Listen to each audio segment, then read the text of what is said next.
Pick up your copy of the Son of Man Speaks magazine today. With the Son of Man Speaks magazine, you'll receive automotive tips, wholesome recipes, financial advice, and most importantly, a true understanding of the Word of God. Get your copy of the Son of Man Speaks from these select locations. Sisters, Braid 2, 18070 Mount Ellie, the Shell Gas Station, 13110 West 7 Mile Road.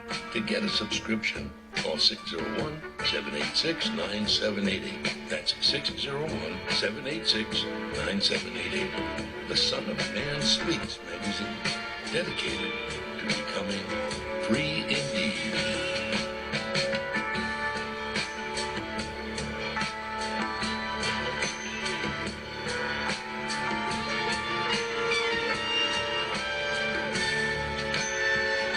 Attention, brothers and sisters, viewers and listeners, now available.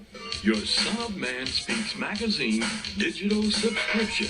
Your digital subscription to the Son of Man Speaks magazine will also include our monthly e-newsletter, both delivered to your inbox. If you have any questions regarding the digital magazine subscription or digital newsletter, you may send an email to shabazprinting@thenewnationofislam.com. That's shabazprinting@thenewnationofislam.com.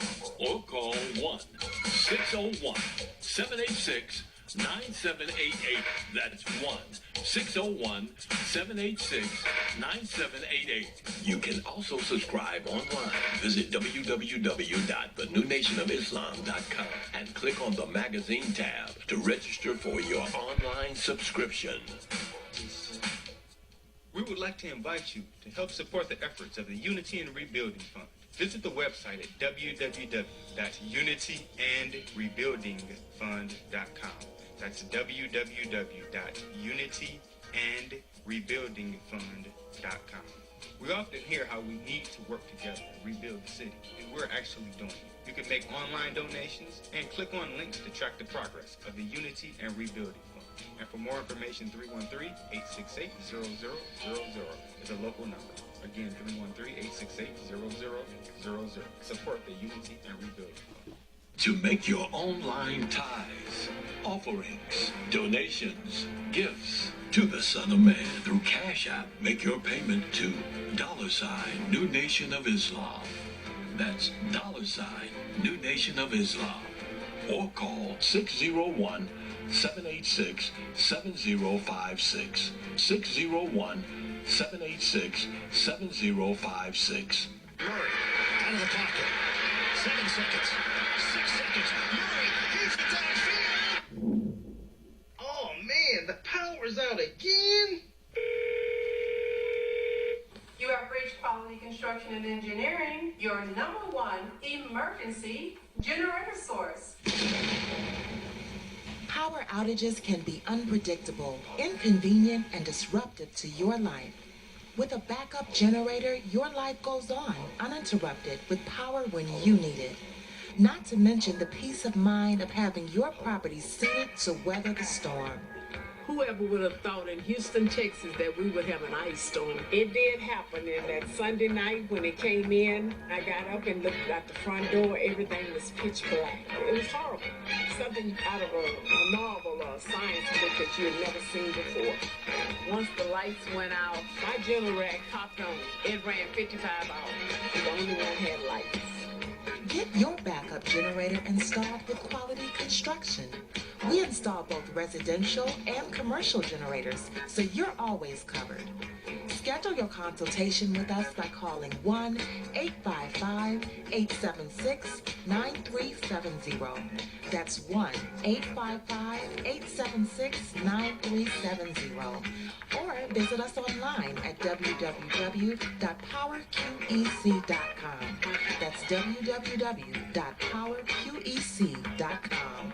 Financing is available with low monthly payments and 0% interest for 18 months. That was the best investment that we could have ever made. That's my backup, the generator. Generators with Quality Construction, built tough enough to weather the storm. I just used used your other one though today because it was, look, it did 2 drips, and I was like, oh, I can use my umbrella. My homegirl was talking about it. I'm like, don't talk about it. With our umbrellas, our customers are turning a drab day into a fab day. After all, representation matters. In other words, rain or shine, we've got you covered. Introducing Designs by Deej, your one-stop gift shop for all things handmade and unique.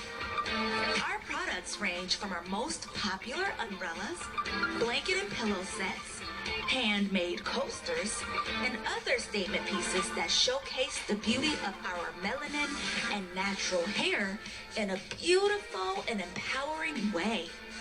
You can find our brand at the sister shop locations in New Jersey and Atlanta, Georgia, or you can visit our website, www.designsbydeej.com. Again, that's www.designsbydij.com.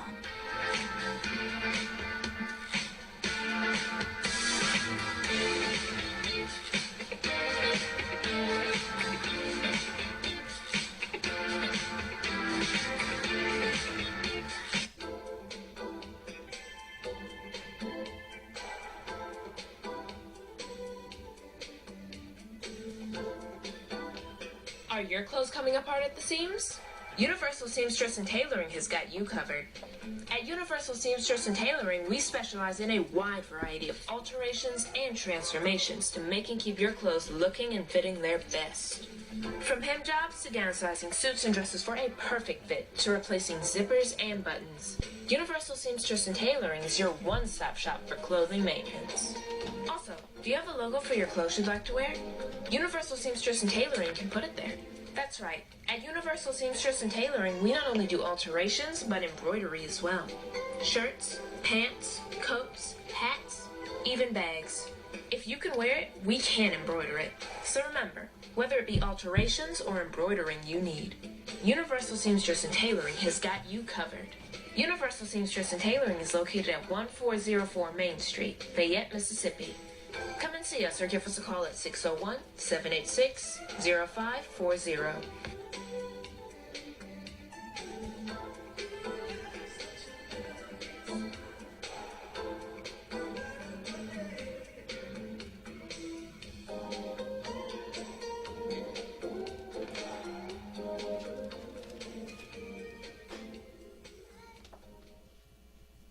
For all facets of professional hair care and braiding, come to Sisters Braid 2, located at 18070 Mount Elliott in Detroit. We specialize in braiding and natural styles, knotless box braids, feed-in braids, scale twists for men, women, and children. We specialize in all facets of healthy hair. Try our natural oils to keep your hair healthy. 313-826-0498 or 248-372-1738.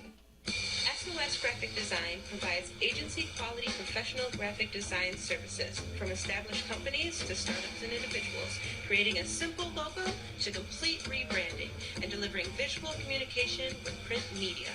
Everything SOS Graphic Design does has a single unifying objective: to set your business apart. We are at your service. Call 313-342-2166.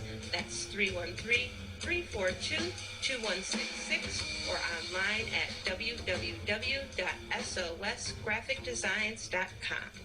Capital Area Planning Services offers a variety of services catered to your land development needs. We offer landscape design, residential design, land planning, mapping and consulting services, and more. We have over 20 years of design and land planning experience. CAPS LLC offers services to developers, builders, architects, surveyors, contractors, government agencies, and private landowners. Feel free to contact us to find out which services are available in your area. You may reach us at 601-326-2966. That's 601-326-2966. You can also visit us on the web at www.capsllconline.com. Let us put on our thinking caps to serve your land development needs.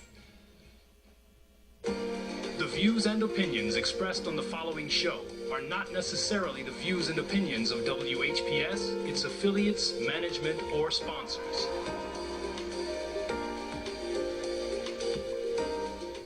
Brothers and sisters, are you tired of reading the Holy Scripture and not really understanding what you read? And if you're reasonably sure, have you ever tested that what you feel you know with someone that has a different view than your own? Then let's talk with one another. Then let's reason with one another on a Scriptural Discussion with the Son of Man every Wednesday at 9 p.m., Friday at 9 p.m., and Sunday at 12 noon on WHPR TV Detroit Live, 88.1 FM WHPR, and Comcast Cable. Why don't you call and discuss the Holy Bible, and if you have one, the Holy Quran, and come to an agreement about the Holy Scriptures and their true meaning?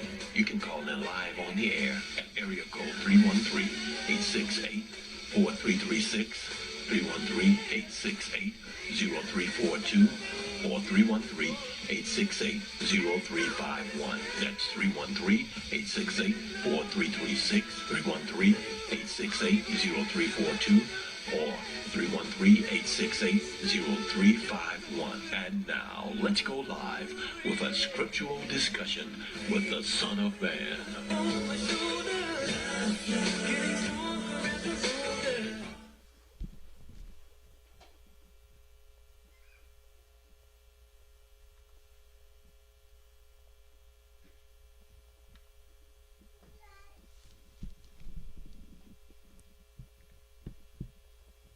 In the name of Allah, the Beneficent, the Most Merciful, the Truthful, and the Most Just, I greet all of you once again who are hungry and thirsty for the true understanding of the Word of God and for truth in general.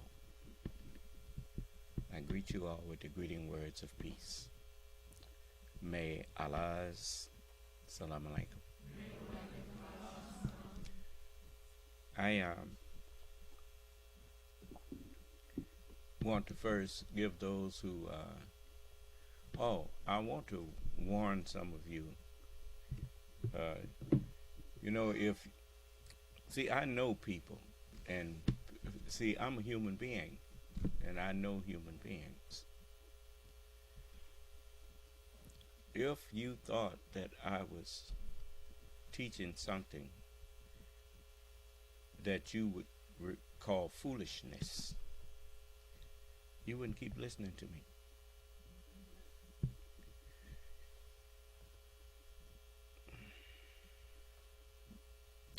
I tell you what, I was going to cast this person into hell, but I'm going to warn you, don't ever write me a letter again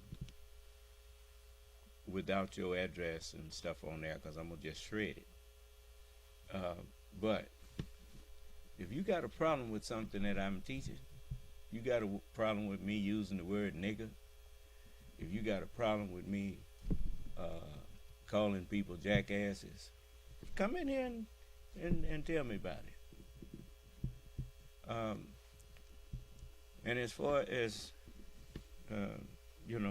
this person wrote me a letter saying if my wife slipped off and got a lottery ticket that gave her $1 billion, would I throw it away? No, I wouldn't throw it away. But in the first place, my wife ain't slipping off nowhere buying no lottery ticket. And that's the,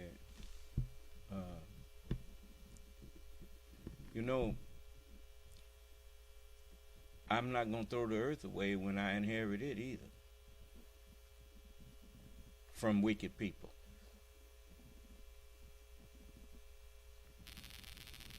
You don't even know how to begin an argument with me because you don't know what righteousness is.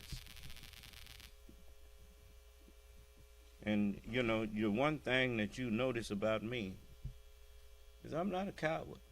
I done gave you my name, I done gave you my address, and I done gave you my phone numbers. All of them.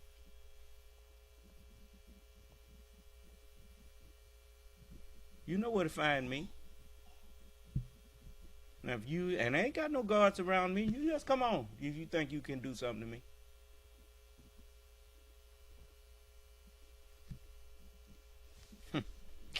Anyway, old cowards. I think it's the same old silly woman that cussed me out or whatever. An old silly husband. But anyway, I'm not the type of person who have to hide to say what I have to say to anyone.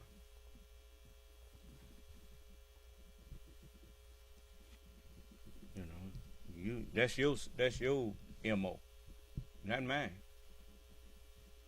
It's just like that old coward Donald Trump.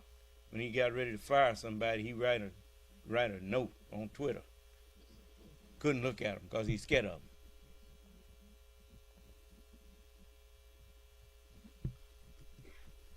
He getting just what he got coming. And all of them that was helping him getting what they got coming. The Justice Department even appealing. Some of them that got 10 years, they say that ain't enough. And I agree. You ought to build a special detention center for all them people who participated in that January 6th thing, and then put them on exposition and let people come here and see what happens to people who try to overthrow the government here. That's where you do that. You ought to get a life sentence. Because I'm going to tell you something. That was back, George Washington would have killed you.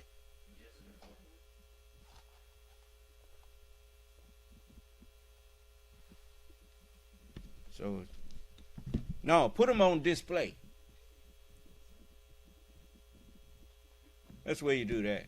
Like that man who said he didn't care if he ever heard the name United States of America again. They put him on a ship and rode him around on that ship for the rest of his life until he realized that these people don't play when they come to their country. You in their military and you turn on them. They show you how they feel. Patriots are humble to patriots and hard against traitors.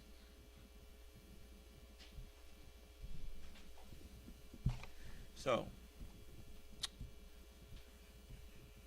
I'm trying to pick a fight here. Nobody saying nothing?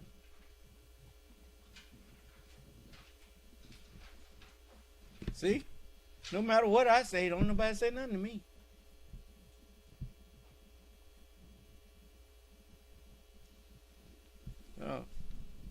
So now, last night I wanted to hear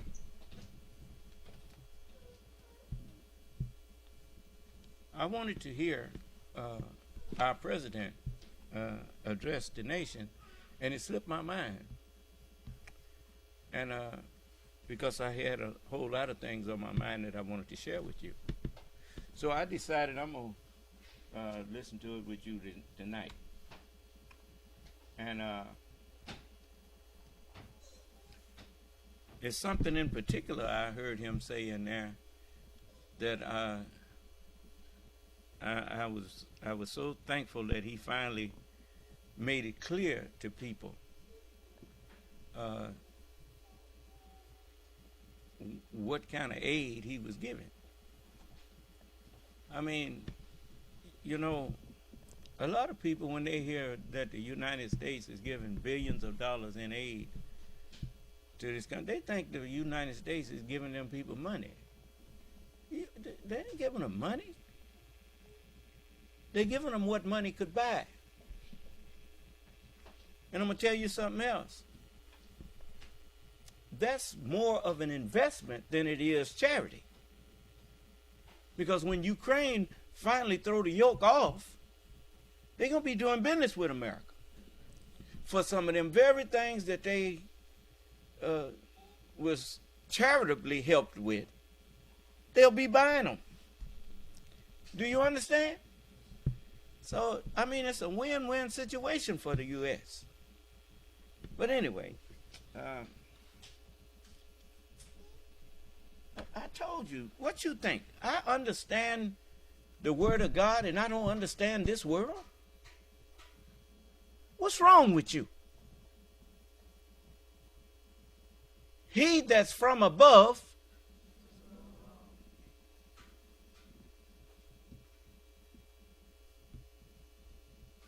I mean, just because I don't say everything I see, you needn't think that I don't see things.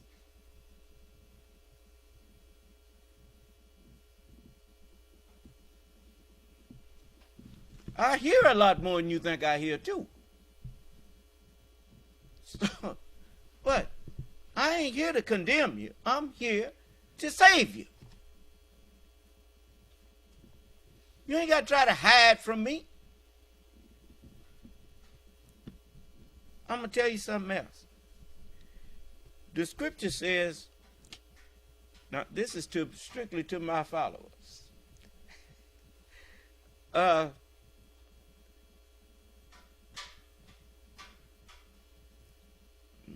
Trust in the Lord with all your heart. You got a lesson on heart. Your physical heart pumps blood to every part of your body.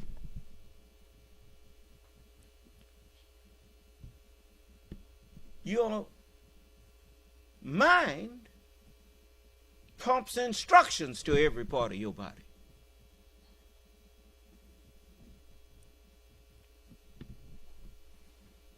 If the book says trust in the Lord with all your heart, it means with all of your thoughts, before you go do something, check with me. You're going to go and bring stuff here for our children and you ain't going to check with me first? You think you got that? You think you got that right? No, you don't.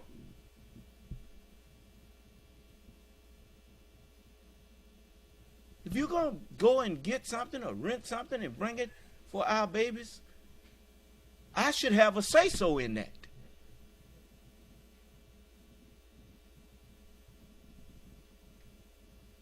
So I can determine whether or not it's safe.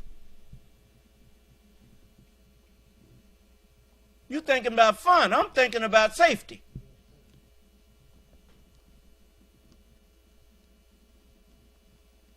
So don't just go and get stuff. I mean, I'd rather own the stuff that our children have.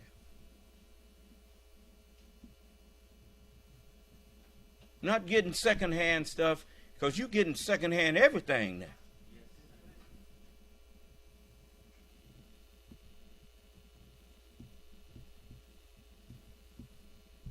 So don't bring that stuff here no more.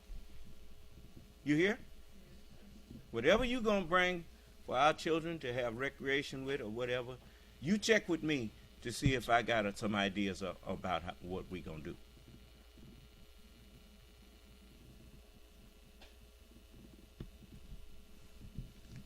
Your ego going to get you put out of here.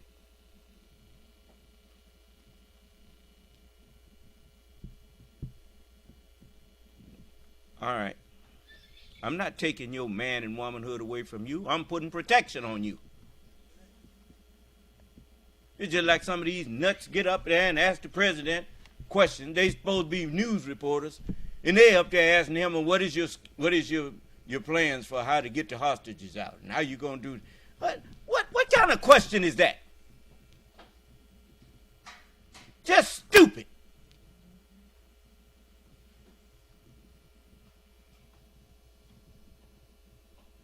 If he tell you he got plans, then you say, the best that you should say to him is, well, I hope you're successful with when you get to the bargaining table with them. Now ask him about some other stuff. End of that subject.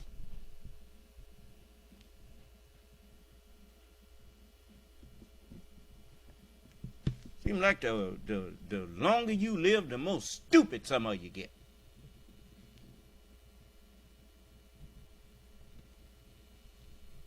All you want to do is keep some mess going.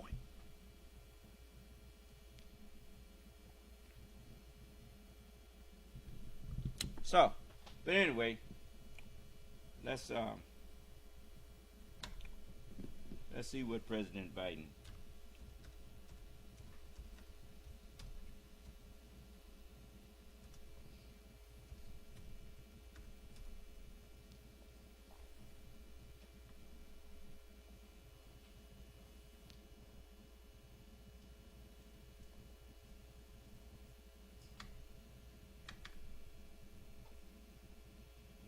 just a moment. Let's see. As I told the families of Americans being held captive by Hamas, we're pursuing every avenue to bring their loved ones home. As president, there is no higher priority for me than the safety of Americans held hostage. The terrorist group Hamas unleashed pure, unadulterated evil in the world. But sadly, the Jewish people know perhaps better than anyone that there is no limit to the depravity of people when they want to inflict pain on others. In Israel, I saw... Well, they know almost better than other people. Don't nobody know the depravity of people like we do.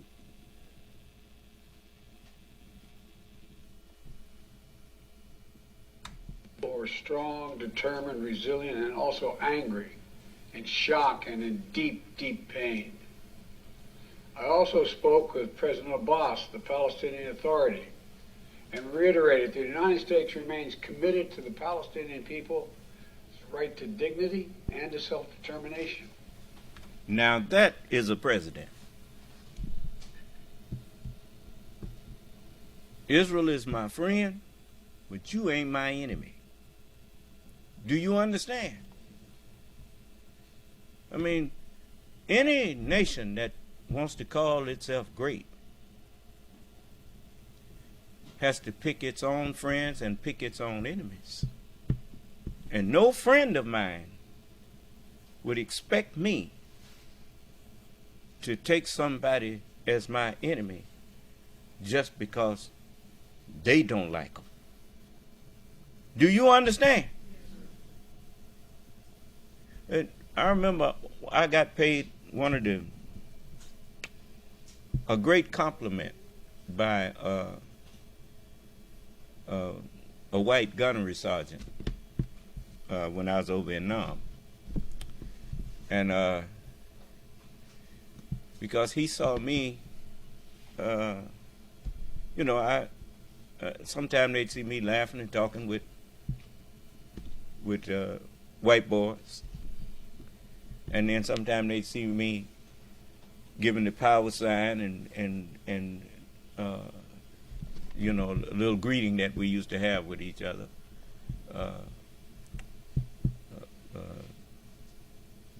With the brothers, with black men.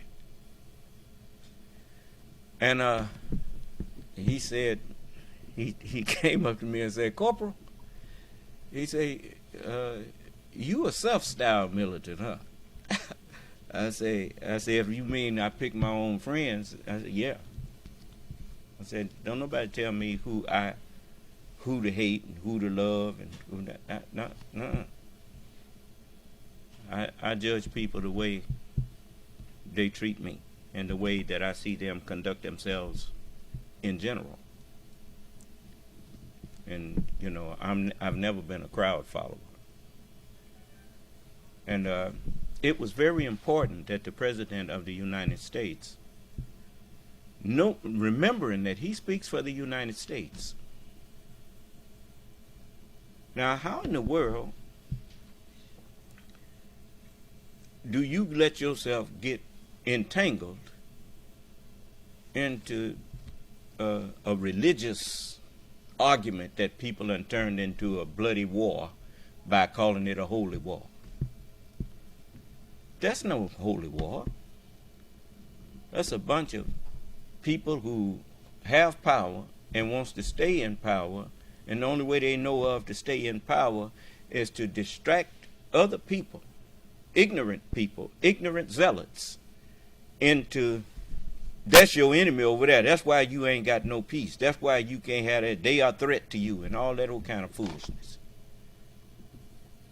When there's enough land over there, if they would just spend their time cultivating that land that they got and putting up their governments and living their lives, the other side, each side gonna look at what the other side doing.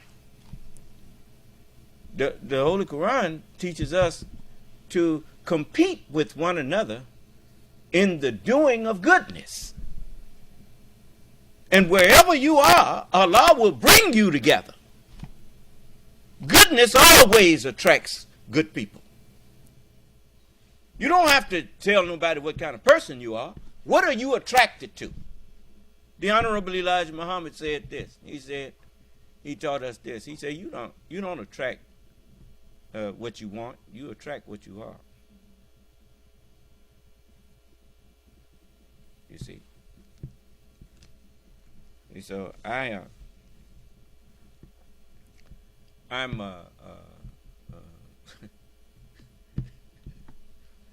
you know, people that's good people want to be around good people. Birds of a feather. There it is. So, you know, as I was listening to the president, you know, I couldn't improve on that speech at all, because he was speaking for me, as far as I'm concerned, because he spoke words that, if listened, if hearkened to, paved the way for those people to get to a conference table and make peace with each other. What? You want the right to exist, but you don't think other people have the right to exist? That's because you don't know who the real enemy is. The devil is the enemy to man, not to God. The devil refers to God as my Lord. He said, my Lord, as you have judged me to be erring, I'm going to make evil fast seeming to them on earth and cause all of them to deviate. Except your servants from among those who have been purified. And his Lord told him, that's a right way with me for you. As regards to my servants, you don't have no authority over them, except such of the deviators who follow you. And I will certainly fill hell with them all. Huh? Okay, now, since you know that the devil is the enemy to man, okay, now we got black man, brown man, yellow man, and white man. And a lot of other men that came from them mixing. Well, where's the devil?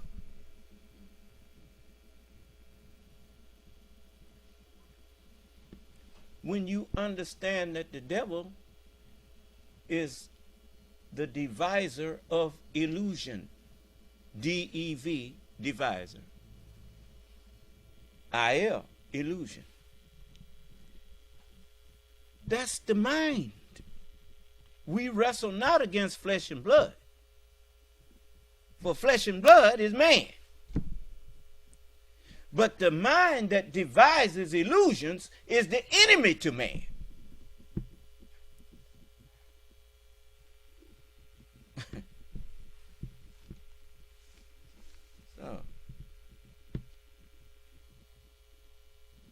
So when you kill a man that the devil has deceived, you killed an innocent. You shedded innocent blood. Because that, I'll show you an example. It's got people, there are people who look just like that man. Joe Biden looked just like Donald Trump. And they are as different as night and day. Donald Trump is a white man. Joe Biden is a white man. So if you're going to just judge people by what color their suit is, and don't say you don't understand that. You got clubs, spades, diamonds, and hearts, and you call them suits. I didn't hear you. Okay. So you understand suits. You know, black, brown, yellow, and white suits. But it's all man.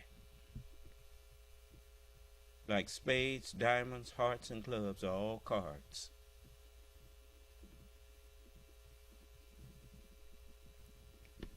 So, if you really want to get after the devil, then the first devils you got to cast out is your own. And since you couldn't cast them out, come on in my class and I will cast them out for you.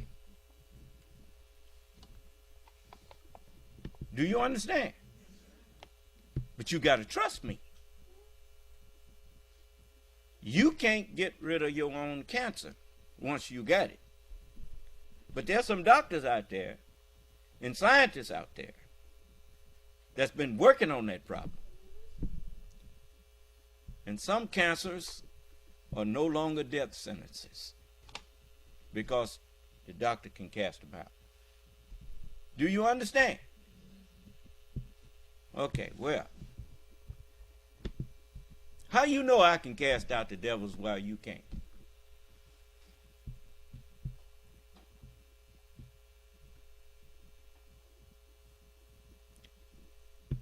I'm on the air on World Wide Web.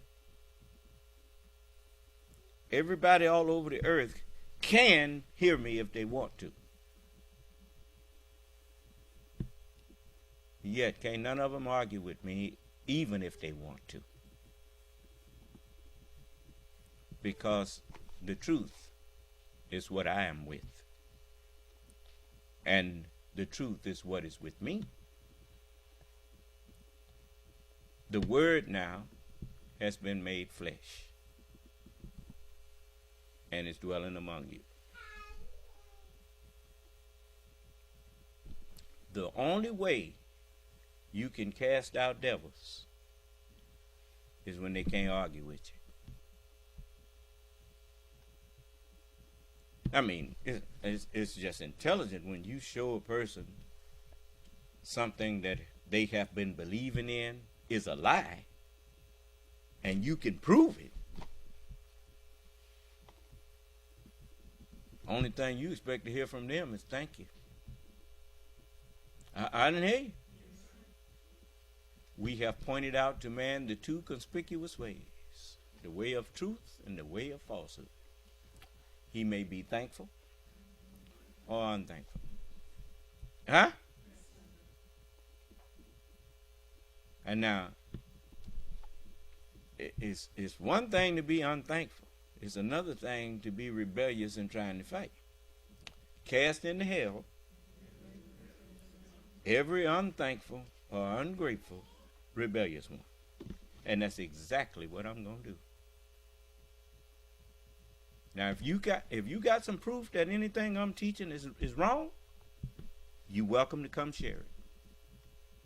But if you cannot prove that the truth that I have shared is not the truth,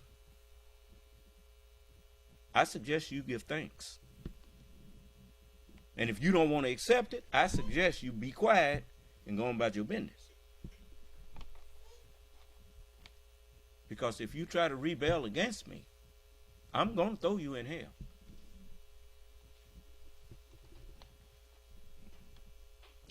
Now, let me let our president talk. I'm going to let him start over. And I might stop it a few times and start it over. That's my prerogative. I told the families of Americans being held captive by Hamas, we're pursuing every avenue to bring their loved ones home. As president, there is no higher priority for me than the safety of Americans held hostage. The terrorist group Hamas unleashed pure, unadulterated evil in the world.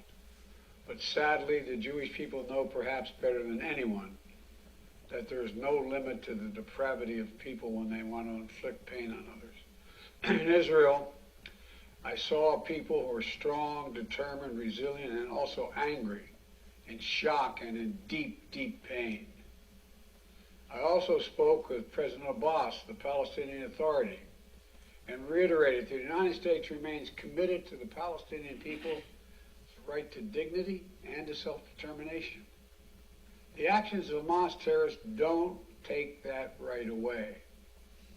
Like so many other, I'm heartbroken by the tragic loss of Palestinian life, including the explosion at the hospital in Gaza, which was not done by the Israelis.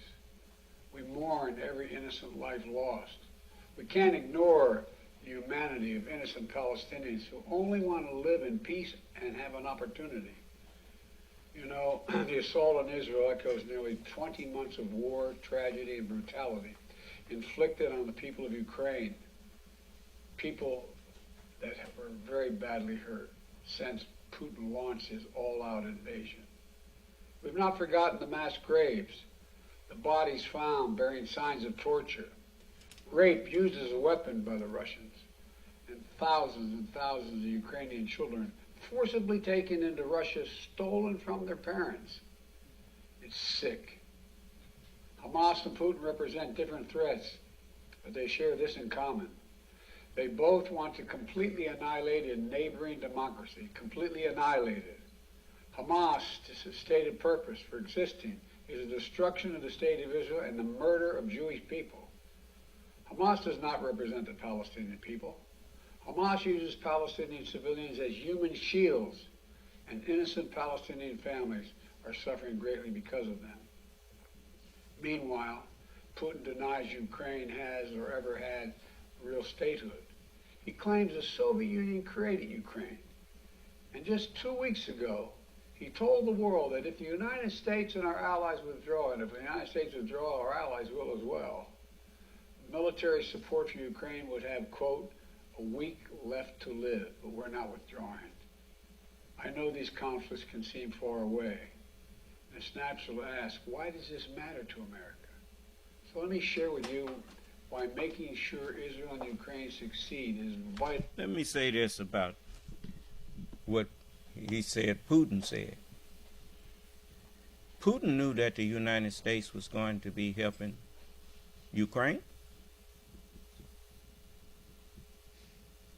Now he said if the U.S. stopped helping them. Well, good gracious, man. You knew they was going to be helped by the U.S., but that didn't stop you from going in there. Which means that you are not as smart as you thought you was. For just by going in there knowing that the U.S. and some of the European nations was going to help Ukraine, and you went anyway, you showed that you didn't know what you was doing. If the dog hadn't stopped the boo-boo, he'd have caught the rabbit. Now that's an old saying. If this and if that. You should have foresaw that and not went in there. Huh? So now all of a sudden it's the fault of the U.S. and it's the fault of the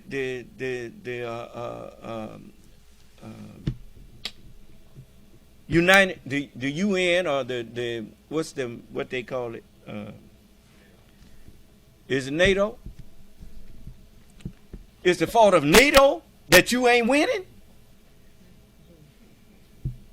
It ain't no right way to do something that's wrong. The real fault is the Ukrainian people. That's the reason you ain't winning. Because they won't roll over for you.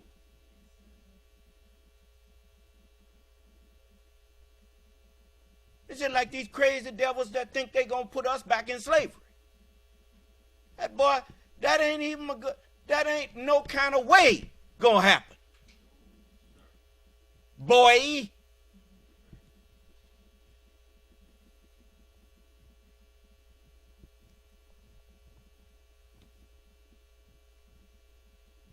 That ship done sailed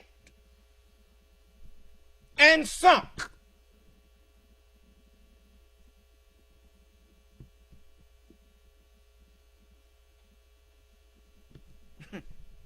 I ain't got to get mad at you.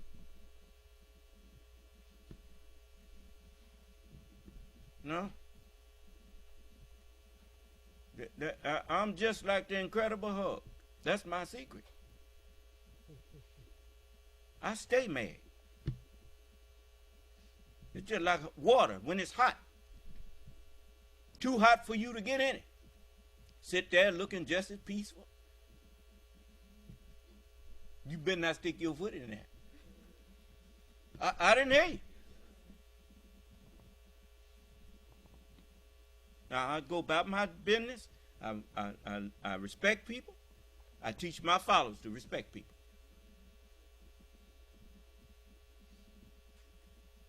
Now be satisfied that we respect you. Leave us alone. You done did enough to us.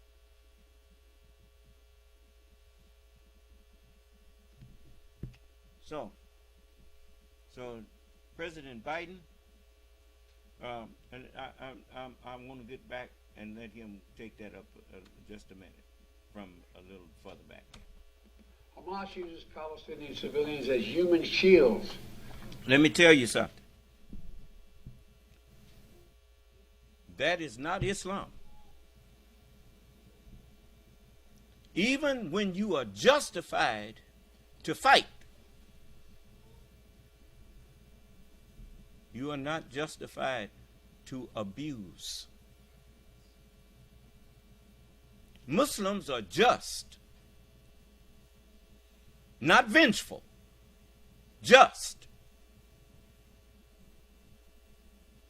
That's why if we go to war, no one is ever able to condemn us.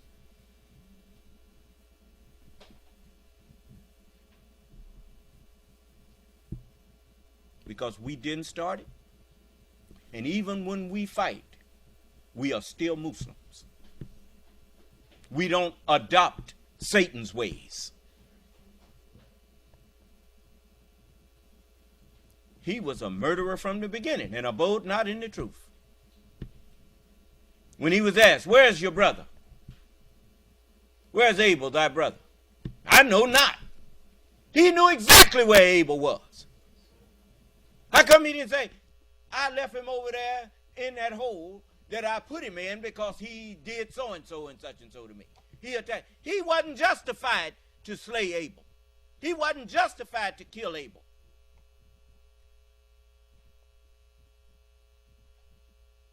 So he lied. I don't know. Am I his keeper? He had never answered like that before. Whenever he was asked, where's Abel? Well, I think he's over there in this field. I think last time I saw him, he was back there. But this time, he don't know. I didn't hear you. I don't know. Am I his keeper? So what you all upset? What you done did? His daddy asked him, what have you done?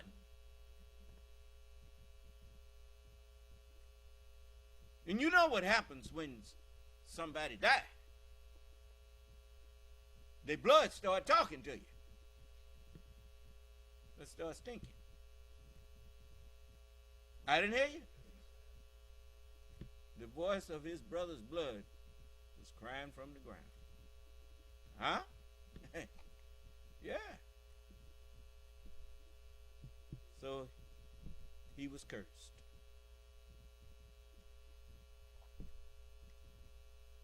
So liars, murderers have no connection with Allah on either side. The president warned Israel. Even in wars, there are rules. Huh? Don't go too far. Don't go doing to people what you condemned Hitler and all of them for doing to you. So now you're going to adopt Hitler's ways? Now, he didn't say it, but he said it without saying it. There are rules that govern justified warfare, if there can be such a thing. When they cease fighting with you, cease fighting with them. So how do you stop a man that's, if he's really righteous, if he really believes in God, if he believes in what's in the holy books, declare a ceasefire. All you have to do is say, I'm not going to fire no more rockets over there. Will you reciprocate? Let's talk about this, and let's lick our wounds, and let's see what we can come to some kind of amicable agreement, because I don't want to see no more of my people die. I don't want no more of our sons dying, and I don't want no more of our daughters dying and our babies dying. Now let's come to some kind of agreement, man. And if the people that you're dealing with truly believe in God, they have no choice but to come to the table with you.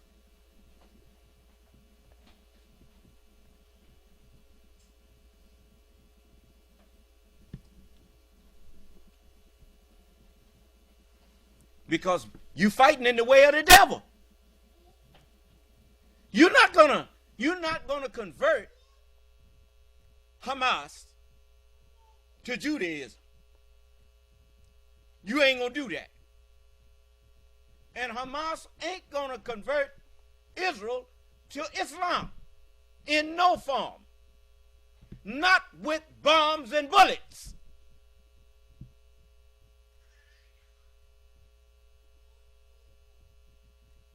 So what are you going to accomplish since you already know?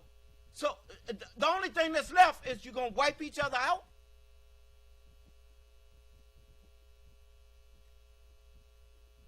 Is that the plan?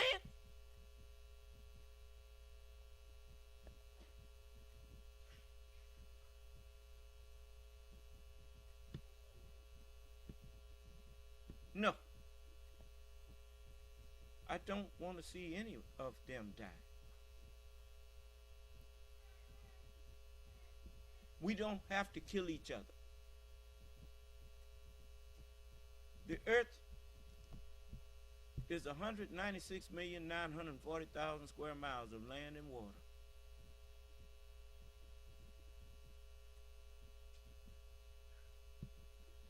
We don't have to sit on this planet killing each other. That's the devil's. The divisor is the mind. Your mind, that's what the mind does. The mind is a divisor.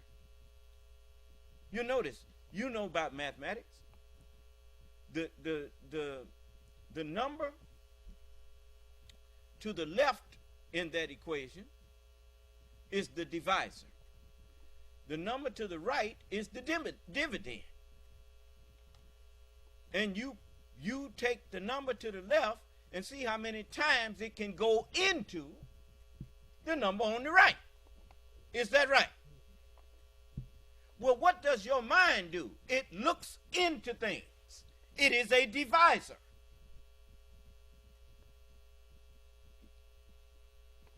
And if you've been taught that your enemies are flesh and blood, you have been deceived by the divisor of illusion.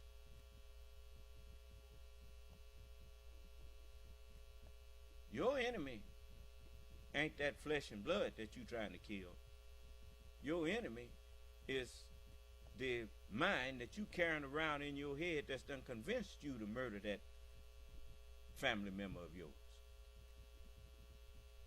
Because that's what we are on this planet. We are the human family of the planet Earth. But the family is dysfunctional because we have the devil sitting up here riding on our... We ain't got no monkey on our back. We got a devil on our back.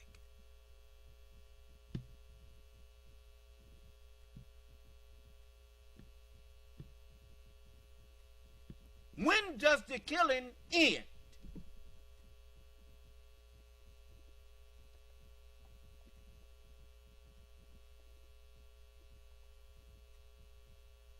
I don't think neither Palestine nor Israel have their own weapons manufacturing plants.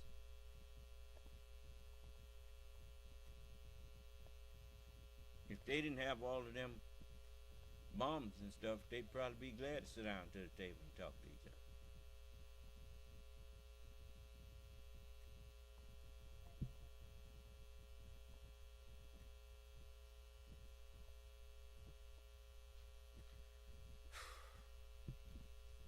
Anyway, this wasn't my subject that I was talking about, but the president finally put and articulated to the American people what was actually happening with the aid going to Ukraine. Innocent Palestinian families are suffering greatly because of them. Meanwhile, Putin denies Ukraine has or ever had real statehood. He claims the Soviet Union created Ukraine.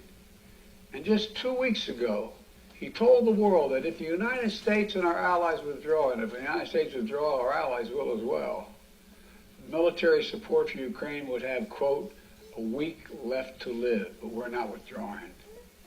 I know these conflicts can seem far away. And it's natural to ask, why does this matter to America? So let me share with you why making sure Israel and Ukraine succeed is vital for America's national security.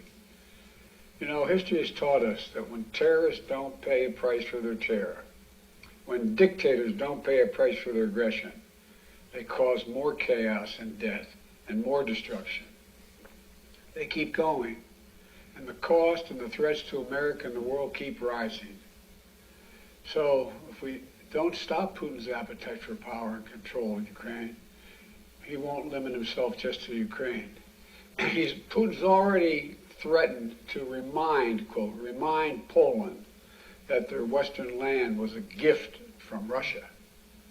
One of his top advisors, a former president of Russia, has called Estonia, Latvia, and Lithuania Russia's Baltic provinces. These are all NATO allies. For 75 years, NATO has kept peace in Europe and has been the cornerstone of American security. And if Putin attacks a NATO ally... Now you see Donald Trump, when he tells... he filed a motion to throw out the charges against him because he was performing his duties as president. See, he can't help but tell on himself. What duties? Wasn't he in the process of paving the way to get rid of NATO?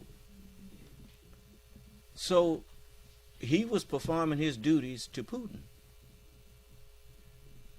That's why the first thing he did when he took office, he let the Russian press come into the Oval Office and kept the American press out.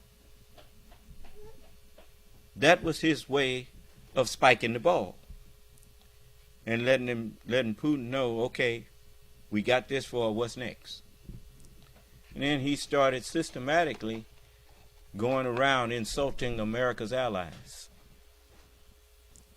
trying to isolate the United States from her friends. Do you understand? And he was talking about leaving NATO. Huh? Yeah. Now you know why. Because Putin had called them, the Baltics and all of that, that's Russia's territories. In his mind. Used to be part of the USSR. Do you understand? So now, you had a snake in the White House. That's why he read the snake so many times. Can't blame him. You knew what he was when you put him in there. I didn't hear you. That's how it ended. Oh, shut up, silly woman, said the snake. Said the reptile with a grin. You knew damn well I was a snake before you put me in. Huh? You heard the Access Hollywood tape. Right before he got out of there smiling and grinning with that woman he had just got through talking about. Huh?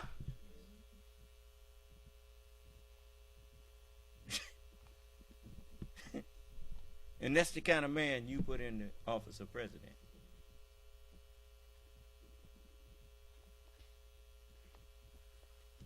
You see how all of them shut their mouth at me? Because they know I ain't lying.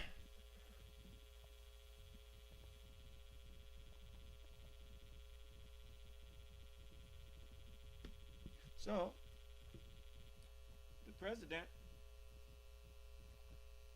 he told them, we're not going to stop backing Ukraine. That just makes all the sense in the world. The Ukraine and NATO and all of those allies of the U.S., that's security for the U.S. That's also business partners. Huh?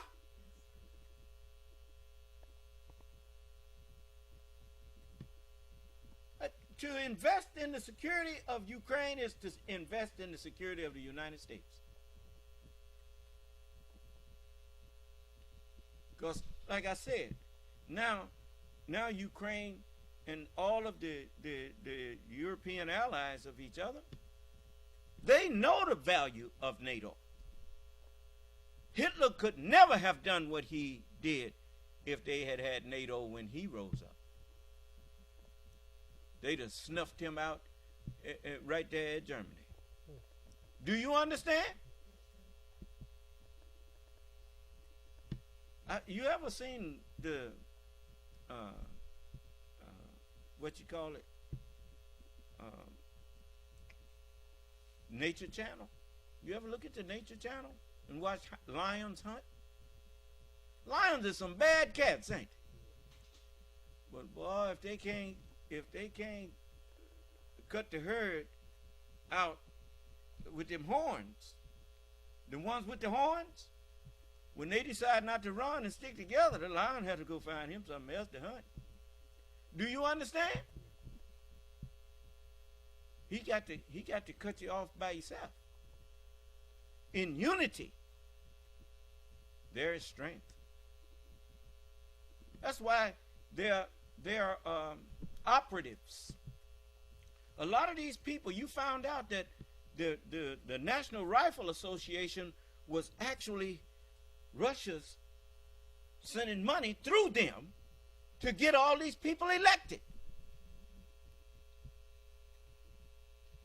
They're sitting up in your government trying to make it dysfunctional and make you think that it just don't work. Do you understand? And if they can make you think that it don't work, you will get rid of it on your own, and then America being the first domino to fall, the rest will follow. Do you understand? America first. See?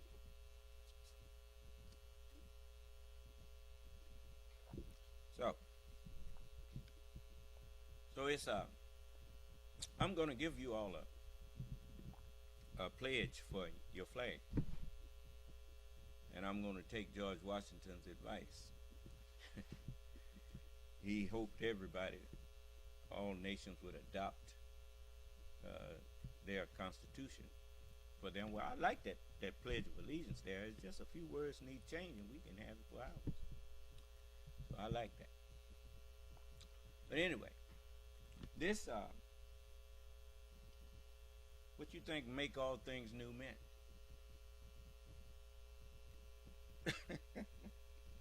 Anyway, you know, it'll go something like this. I pledge allegiance to the flag of the new nation of Islam, and to the prophets,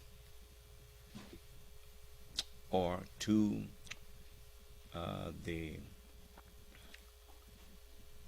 government for which it stands, one nation under the guidance of Allah, and with freedom, justice, and equality for all. I'll figure it out. I'll decide on how we're gonna say it. But it's a good pledge, and I think every child should learn it, and every adult. Patriotism starts in the classroom and at home.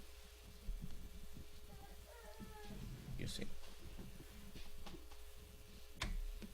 We will defend every inch of NATO which the treaty requires and calls for.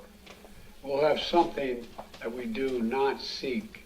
Make it clear, we do not seek. We do not seek to have American troops fighting in Russia or fighting against Russia. Beyond Europe, we know that our allies, and maybe most importantly our adversaries and competitors, are watching. They're watching our response in Ukraine as well. And if we walk away and let Putin erase Ukraine's independence, would-be aggressors around the world would be emboldened to try the same.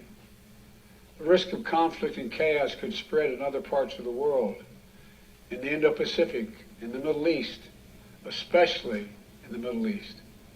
Iran is supporting Russia in Ukraine, and is supporting Hamas and other terrorist groups in the region, and will continue to hold them accountable, I might add. The United States and our partners across the region are working to build a better future for the Middle East. One where the Middle East is more stable, better connected to its neighbors, and through innovative projects like the India-Middle East-Europe Rail Corridor that I announced this year at the summit of the world's biggest economies. More predictable markets, more employment, less raids, less grievances, less war when connected. It benefits the people who would benefit the people of the Middle East and would benefit us. American leadership is what holds the world together. American alliances are what keep us, America, safe. American values are what make us a partner that other nations want to work with. To put all that at risk, if we walk away from Ukraine, we turn our backs on Israel, it's just not worth it.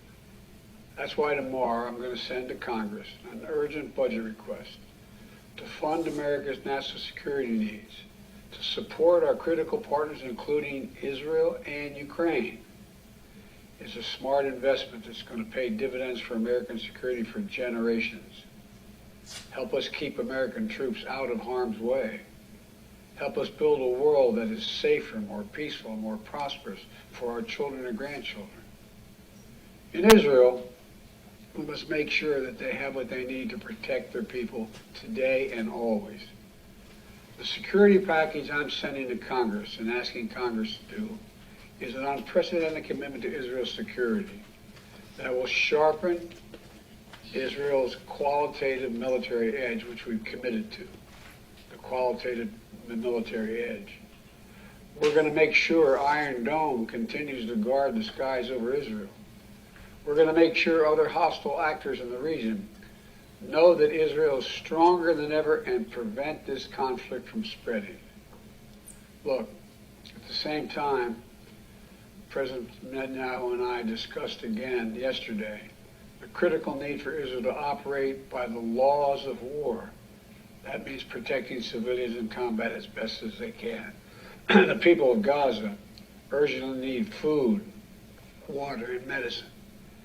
Yesterday, in discussions with the leaders of Israel and Egypt, I secured an agreement for the first shipment of humanitarian assistance from the United Nations to Palestinian civilians in Gaza. Hamas does not divert or steal these shipments. We're going to provide an opening for sustained delivery of life-saving humanitarian assistance for the Palestinians. As I said in Israel, as hard as it is, we cannot give up on peace. We cannot give up on a two-state solution. Israel and Palestinians equally deserve to live in safety, dignity, and peace. You know, and here at home, we have to be honest. See, now, to me, that means this trying to tell 2 million people they got to leave their home and stuff like that, that ain't going to work just so you can go in there and take over their property. That don't work. So if that's the plan, don't do it. The Palestinians have a right to their homeland. Now, you wind up being dropped off over in there. Israel did.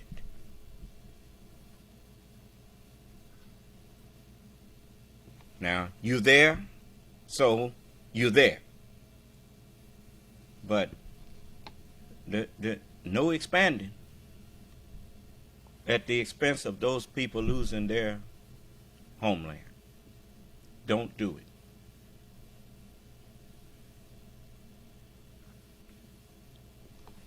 So now, just as Israel have a right to fight and defend their people and their country, the Palestinians have that same right.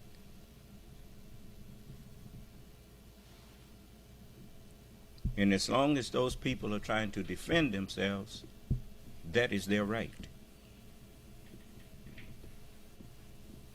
Whenever you are aggressed upon,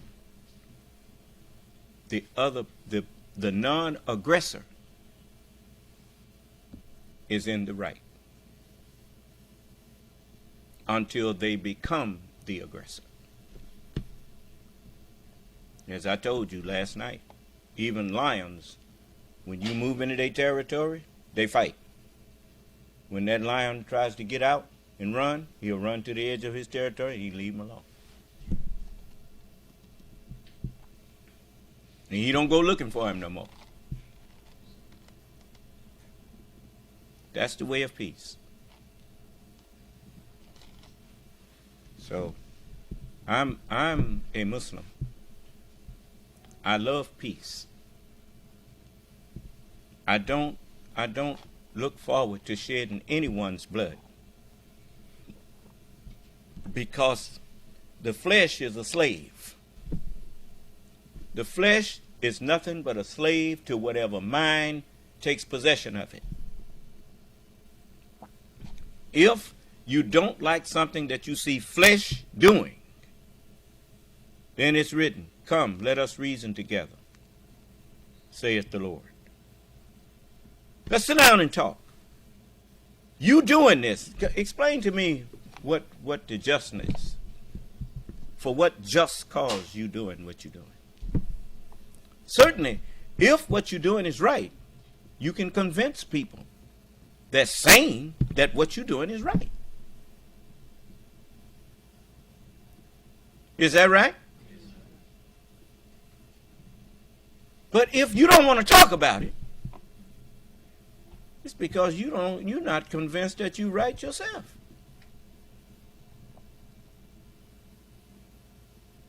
You still can't get around the words, "Thou shalt not kill."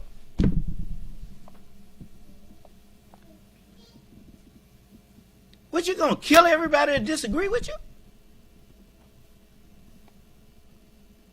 That's your solution? Well, who are the converts? Because the mere word convert means that that person didn't always agree with you. And they never would agree with you if you killed them while they was in disagreement with you.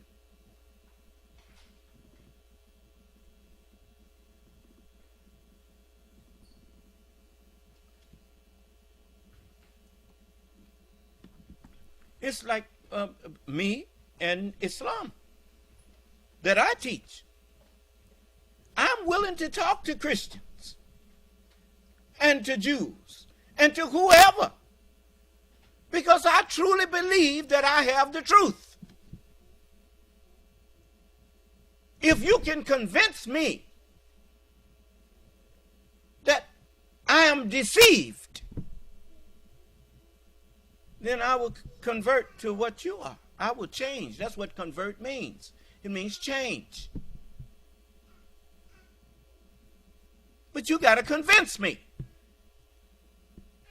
Put forth an argument that I cannot refute, like I'm doing.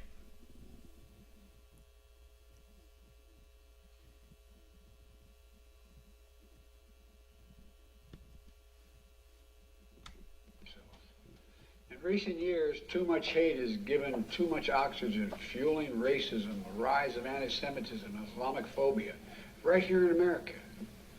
It's also intensified in the wake of recent events that led to the horrific threats and attacks that both shock us and break our hearts. On October 7th, terror attacks have triggered deep scars and terrible memories in the Jewish community. Today, Jewish families worried about being targeted in school, wearing symbols of their faith, walking down the street, or going out about their daily lives. And I know many of you in the Muslim American community, the Arab American community, the Palestinian American community, and so many others are outraged and hurting, saying to yourselves, here we go again with Islamophobia and distrust we saw after 9/11. Just last week, a mother was brutally stabbed. A little boy, here in the United States, a little boy who just turned 6 years old was murdered in their home outside of Chicago. His name was Wadiha, a proud American, a proud Palestinian American family. We can't stand by and stand silent when this happens. We must, without equivocation, denounce anti-Semitism. We must also, without equivocation, denounce Islamophobia. And to all you hurting, those of you hurting, I want you to know I see you. You belong. And I want to say this to you. You're all America. You're all America. This is in a moment, in moments like these, when fear and suspicion, anger and rage run hard, we have to work harder than ever to hold on to the values that make us who we are. We're a nation of religious freedom, freedom of expression. We all have a right to debate and disagree without fear of being targeted in schools or workplaces or in our communities. I must renounce violence and vitriol. See each other not as enemies, but as fellow Americans. When I was in Israel yesterday, I said that when America experienced the hell of 9/11, we felt enraged as well. While we sought and got justice, we made mistakes. So I cautioned the government of Israel not to be blinded by rage. And here in America, let us not forget who we are. We reject all forms of hate, whether against Muslim, Jews, or anyone. That's what great nations do. And we are a great nation. On Ukraine, I'm asking Congress to make sure we can continue to send Ukraine the weapons they need to defend themselves and their country without interruption, so Ukraine can stop Putin's brutality in Ukraine. They are succeeding. When Putin invaded Ukraine, he thought he would take Kyiv and all of Ukraine in a matter of days. Well, over a year later, Putin has failed. and he continues to fail. Kyiv still stands because of the bravery of the Ukrainian people. Ukraine has regained more than 50% of the territory Russian troops once occupied, backed by U.S.-led coalition of more than 50 countries around the world, all doing its part to support Kyiv. What would happen if we walked away? We are the essential nation. Meanwhile, Putin has turned to Iran and North Korea to buy attack drones and ammunition to terrorize Ukrainian cities and people. From the outset, I've said, I will not send American troops to fight in Ukraine. All Ukraine is asking for is help for the weapons, munitions, the capacity, the capability to push invading Russian forces off their land, and the air defense system to shoot down Russian missiles before they destroy Ukrainian cities. Let me be clear about something. We send Ukrainian equipment sitting in our stockpiles. And when we use the money allocated by Congress, we use it to replenish our own stores, our own stockpiles, with new equipment. Equipment that defends America and is made in America. Patriot missiles for air defense batteries, made in Arizona, are took. Now you understand. They ain't sending no money over there. The money going to Arizona to replenish the stockpile so that the weaponry will still be here for America. That's why you notice they say billions of dollars in aid.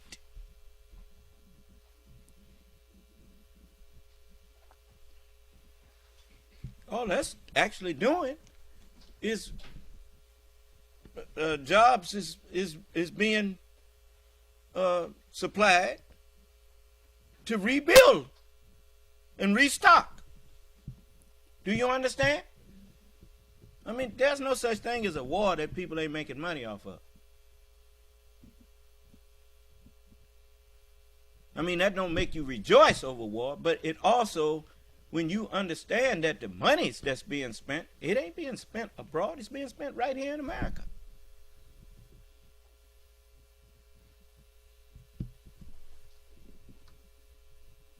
It's about time, you've had somebody with some sense up in the White House that explains how aid works. Do you understand? In our stockpiles. And when we use the money allocated by Congress, from the outset, I've said, I will not send American troops to fight in Ukraine. All Ukraine is asking for is help for the weapons, munitions, the capacity, the capability to push invading Russian forces off their land, and the air defense system to shoot down Russian missiles before they destroy Ukrainian cities. Let me be clear about something.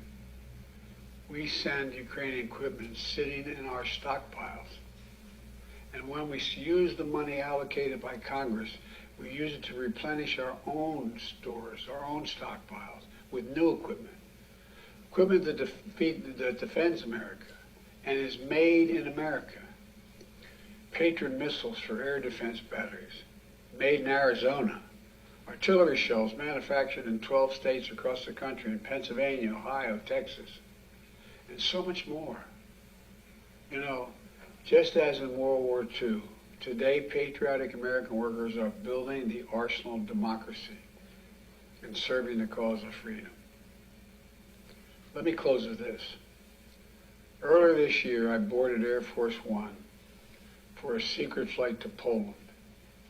There I boarded a train with blacked out windows for a 10-hour ride each way to Kyiv, to stand with the people of Ukraine ahead of the one-year anniversary of their brave fight against Putin. I'm told I was the first American to enter a war zone not controlled by the United States military since President Lincoln.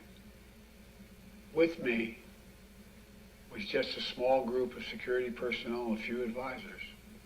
But when I exited that train and met President Zelensky, I didn't feel alone.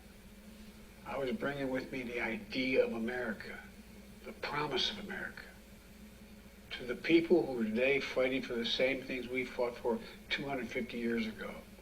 Freedom, independence, self-determination. As I walked through Kyiv with President Zelensky, with air raid sirens sounding in the distance, I felt something I've always believed, more strongly than ever before. America is a beacon to the world. Still. Whereas my friend Madeleine Albright said, the indispensable nation. Tonight there are innocent people all over the world who hope because of us, who believe in a better life because of us, who are desperate not to be forgotten by us, and are waiting for us. But time is of the essence. I know we have our divisions at home. We have to get past them. We can't let petty, partisan, angry politics get in the way of our responsibilities as a great nation. We cannot and will not let terrorists like Hamas and tyrants like Putin win. I refuse to let that happen. In moments like these, we have to remember who we are. We are the United States of America. The United States of America. And there is nothing beyond our capacity if we do it together. My fellow Americans, thank you for your time. May God bless you all. May God protect our troops.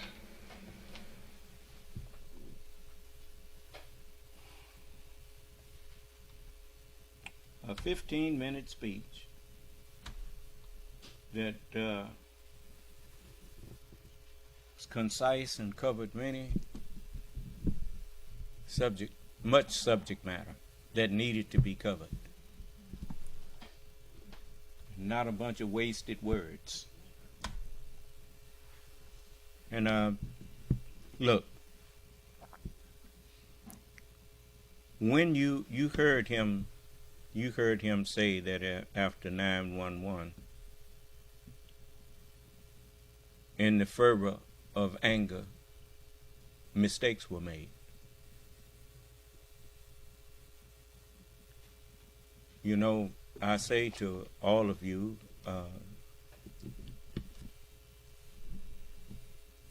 no one can label you a terrorist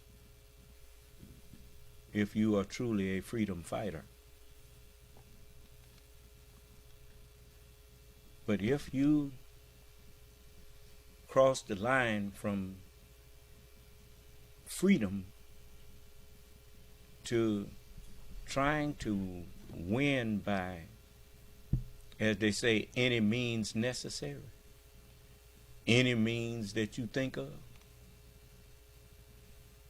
you're no longer a freedom fighter. You have become the slave to your hatred and your animosities, to your vitriol, and that is not what you want to be. And wars are not just won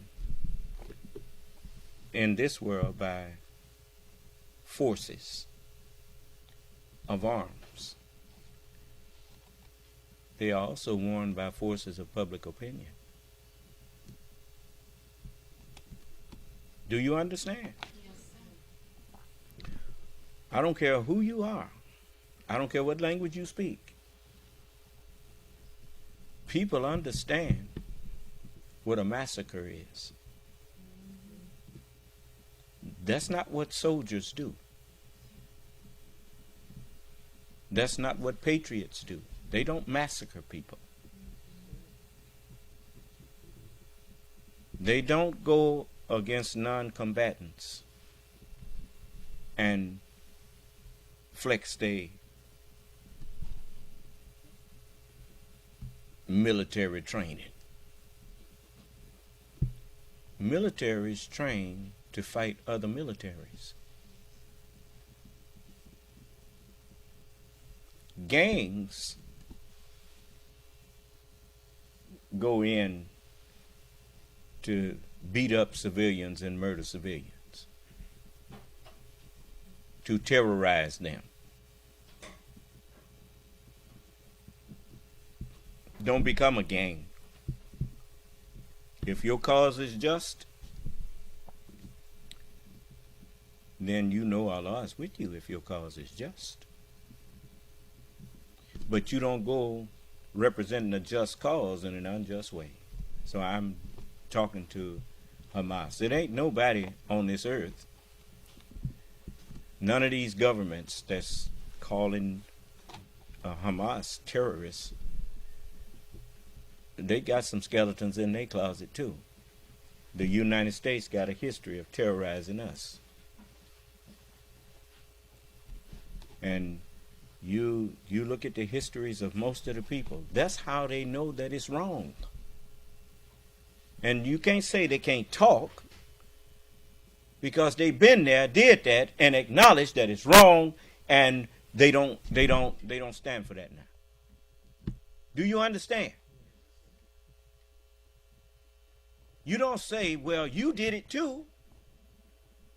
Well, if you know they did it too and you condemned it, well, why would you pick it up and do it?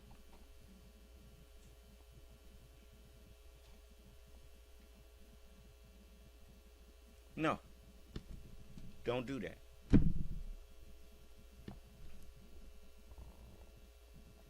Protect your people. Don't terrorize your people. And because you will not stand for people terrorizing your people, don't terrorize other people's people.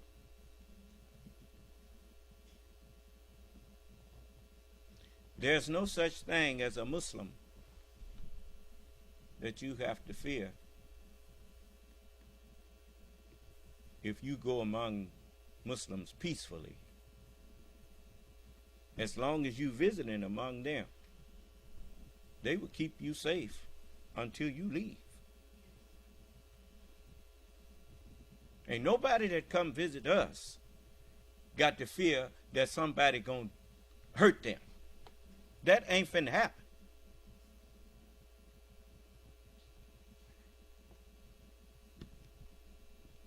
And you have visitors to your nation, if you let them visit you, you keep them safe.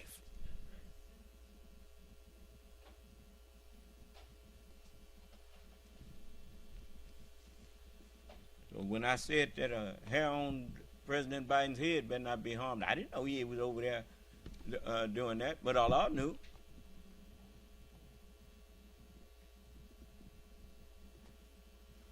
That man don't mean nothing but good for the people that he speak to. He's not walking around here looking to pick a fight.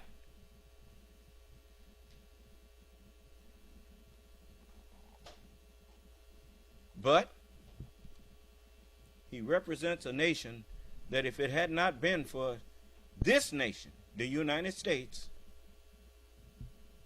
the whole world would have been in a dictatorship under a wicked tyrant named Adolf Hitler.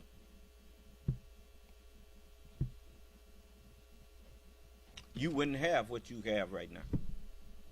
No place on earth.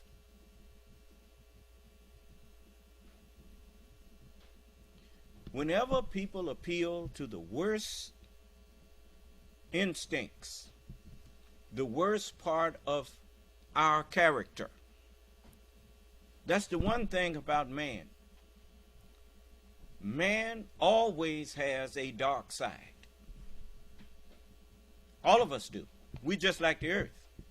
One side is always light, and the other side always dark. You can choose to walk in the light, or you can choose to walk in the dark.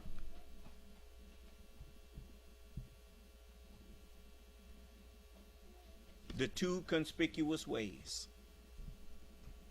Huh?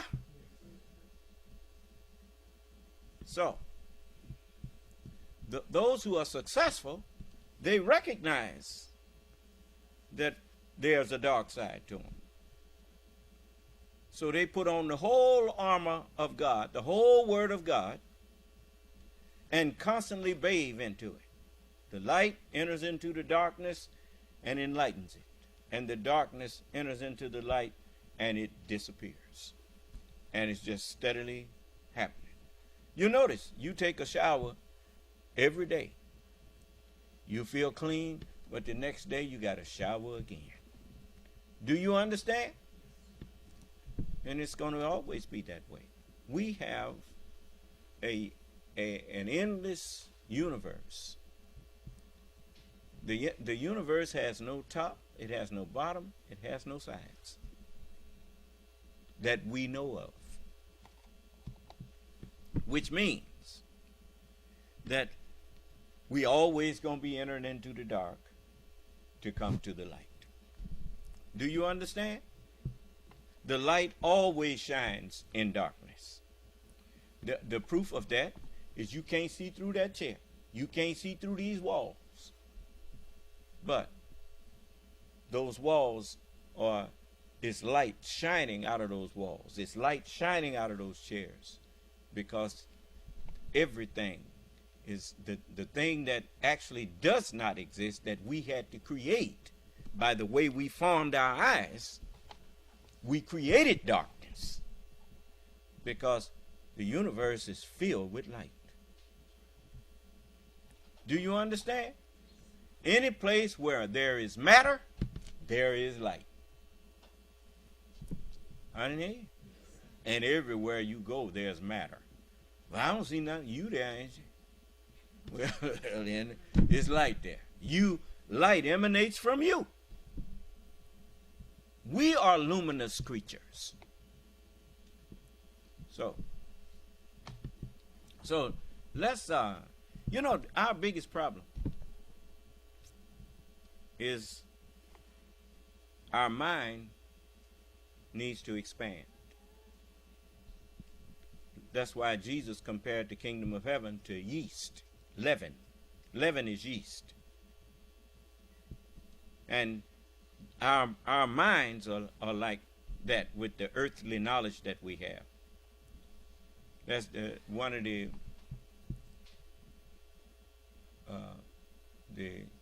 you've heard the term earthbound. That the gravity of the earth keeps us tied to it. The gravity of materialism and the stuff that you can see keeps you rooted into the earthly knowledge and the earthly desires and things, and it makes it hard for anyone to deal with you. But as you get the kingdom of God, the knowledge of the kingdom of God is the knowledge of God. When you get the knowledge of truth in you, it does your mind like yeast does dough. You let it sit there for a while, and that little chunk of dough starts getting bigger and bigger. It's not actually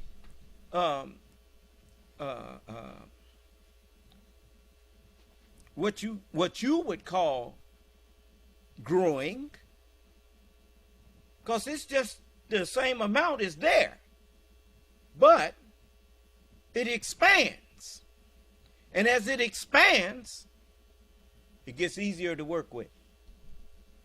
As you as your mind is expanded with the knowledge of the kingdom of God, with the knowledge of the truth and righteousness, you get easier to get along with. Do you understand? Thou anointest my head with oil. And as long as you got oil up there, friction can't get too hot. You can't get too angry with people. You cannot you are no longer reactionary, but you are able to respond while keeping your emotions in check. Do you understand? Because when the emotions get out of control, then you wind up doing things that you did on an emotional trip and you stumbled and failed. Then you got to try to excuse yourself and excuse it away when some things just can't be excused away. Do you understand? So I want all of us to remember, even in, you know, as I listen to the rulers of this world, I can't deny the truth just because the ruler may not practice what he preached. If he preached right, I still have to acknowledge that that was right. You should still have, you shouldn't lose your humaneness even when you at war with people. You don't stop being a human being.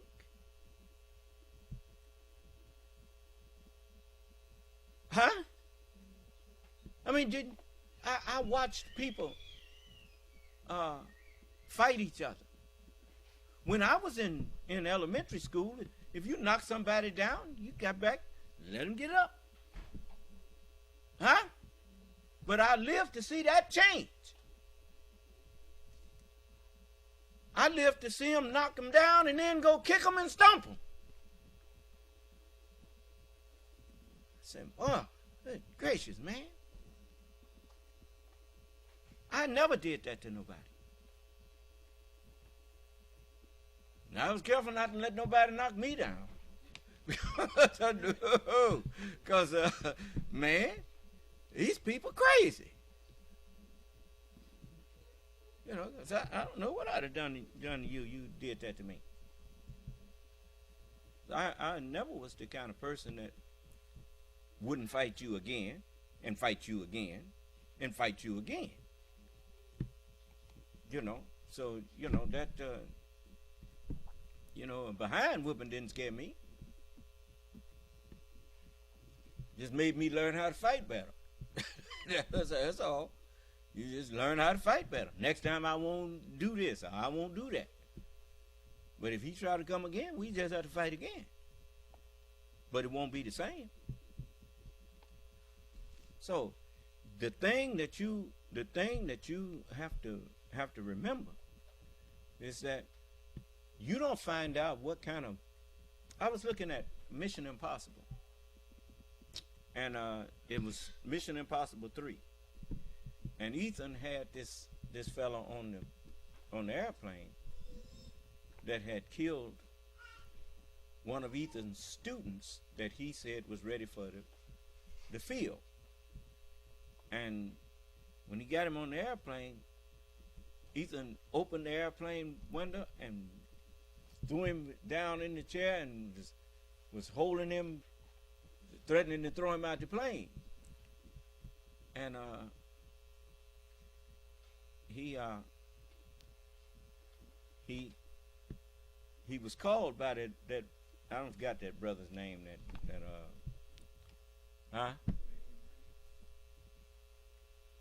Say what? Yeah. Whatever his name. What's his name? Ving Rhames. Okay, well, Ving Rhames said, Ethan, no, don't do that. That ain't you, man. And so the criminal, he said, oh, Ethan? He said, your wife gonna scream your name. But anyway, when he got out on the ground with him, he told Ethan, he said, you can tell the true character of a man. This is what the crip told Ethan. He said, you can tell the true character of a man by how he treats people that he does not have to treat well. What that means is, you can tell the true character of a man by how he treats people that he deems to be his enemies. You see, the one thing you noticed about all of the prophets, they always treated all men with respect. It has nothing to do with who they are. It had something to do with who the prophet was.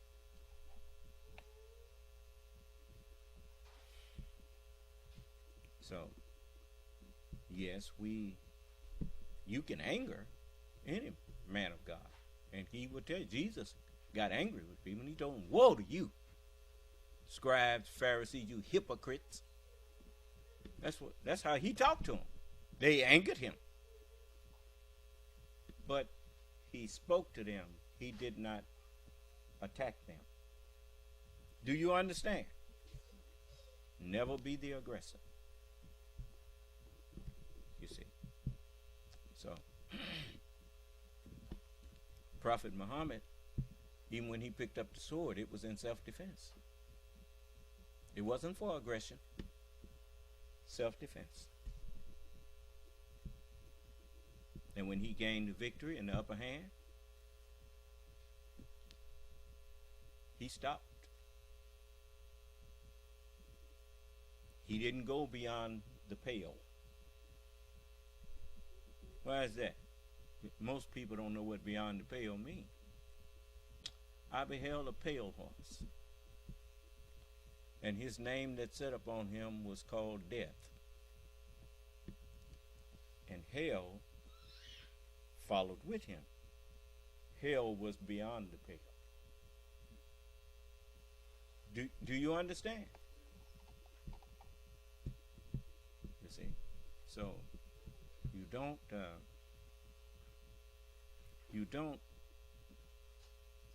claim enlightenment, and you know the truth, but you are willing to temporarily put it aside and go into hell or beyond the pale to follow the ways of death when you ain't dead. Be not hearers of the word only, but doers of it. Do you understand?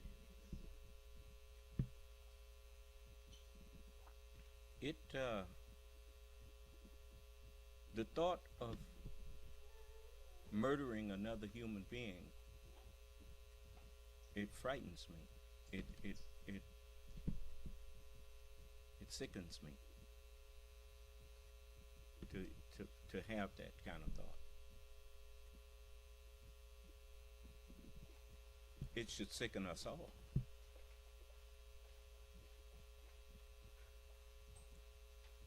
The minute you think it's acceptable to murder another human being, then you don't have to think anymore. You don't have to try to figure out how to reach a person anymore. You don't have to. Diplomacy is not an option anymore. Because I'm going to just kill this so-and-so. And that'll be that. Huh? But it don't solve the problem.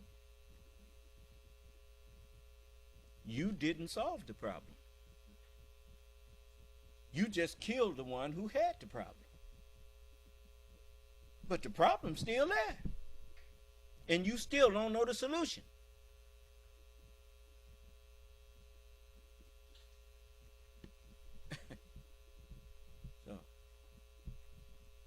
No, Allah didn't let me be over here in slavery for 400 years so I could come out stupid. He taught me that every man-made problem, if man made the problem, man can solve the problem. Just take a greater man. That's all. And that's what we all want to be. As I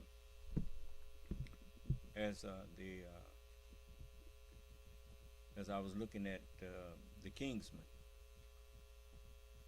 when the elder told the youngster,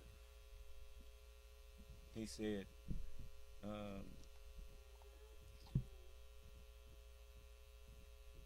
how did he put it? Being a nobleman does not mean being better than other people. It means being better than one's former self.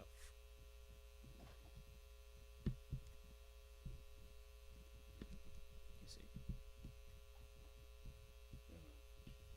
So that is true nobility. Does not mean being better than other people, but better than one's former self.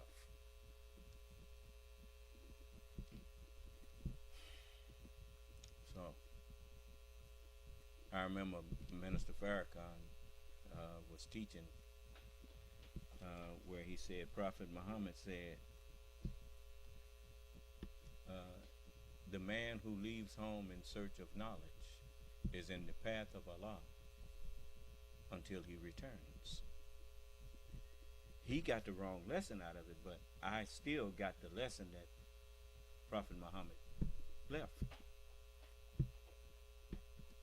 For Farrakhan said a man who leaves home in search of knowledge should never return. Well, that's because of the same reason that people who seek wealth for wealth's sake, they will never be satisfied because they seek wealth for the wrong reason. That is a person who worships wealth. Every word that they speak, everything that they do is to acquire more wealth. Where wealth is a tool to wise men. They seek it to accomplish things. Do you understand? Okay, knowledge is the same. The man who leaves home seeking knowledge, what is another word for knowledge? Power. Okay, if you need power, then if you realize that you need power, then when you find the power that you are seeking in the path of Allah, you're seeking the truth. The path of Allah is the truth. Once you find that power, then you can return home and accomplish what it was you was trying to accomplish. He's in the path of Allah until he returns. Do you understand? So that's why you got people who send their children to school to learn specific knowledge. They call exchange students from other countries. They come here, they get the knowledge that they came for. They ain't after no degree. They going home. They got what they came for. And so they go back home and use that knowledge to help their people. Most of us, we go to school looking for a piece of paper to tell us how smart we are. If you're so smart, then how come you ain't accomplished nothing? But to go beg a man for a job. So, no, they trick you. But, wise people, they seek knowledge to empower them to accomplish things. Do you understand? Okay. So I'm going to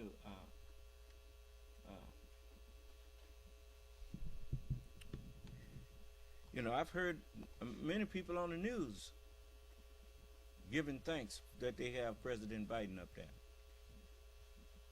I guess they got sense enough to appreciate that everybody can't be president. Anybody just can't be in that office. You see? So give thanks for what, when you have leadership that cares about you and what's in your best interest. Give thanks for that, because you could lose that if you don't. Do you understand? Protect those people. Stand up for people who stand up for you.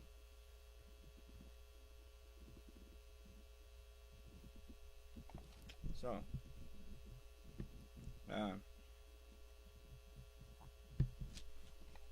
some other things I had here that I wanted to show you.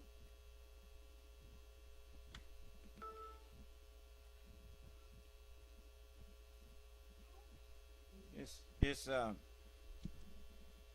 you know, the Holy Quran says no soul dies but with Allah's permission. Many people don't know that. Let's see here. This is very important. In chapter 51. That's right. I got another hour. Oh, okay. Very good. In chapter 51, I forgot today was Friday. I don't know how I could forget y'all sitting here. But in chapter 51, this is something that would do all of you well to remember this. It says, the scatterers. Now remember, the messengers of God, they scattered the truth all over the earth. Jesus said this gospel of the kingdom must be what? To how many nations? So Jesus was a universal prophet, wasn't he? All the prophets were universal. We don't make no distinction between any of them. We sent no messenger, finish it, that he should be obeyed. It didn't say obeyed by this people or that people. It said we sent no messenger but that he should be obeyed. The head of every man is the anointed one of God. Huh? And that's Christ. Not Jesus Christ, but Christ. Jesus was of the body of Christ. So was Isaiah. So was David. Just like Congress is a body. And you have congressmen, but they are all of one body.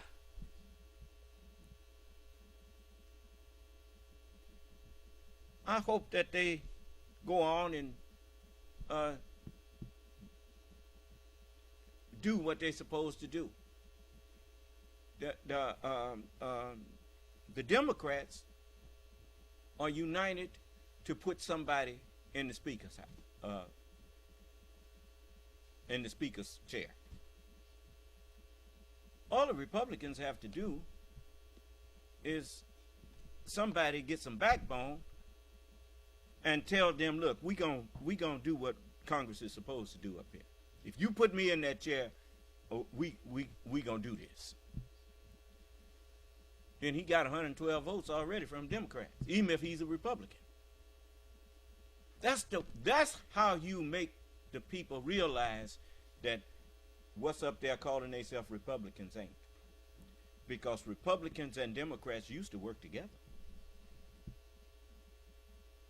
I didn't used to see no infighting amongst them. They would, some of them would agree, some of them would disagree. I didn't know that that was that the majority rule was that the majority party could just stop everything, because it never happened.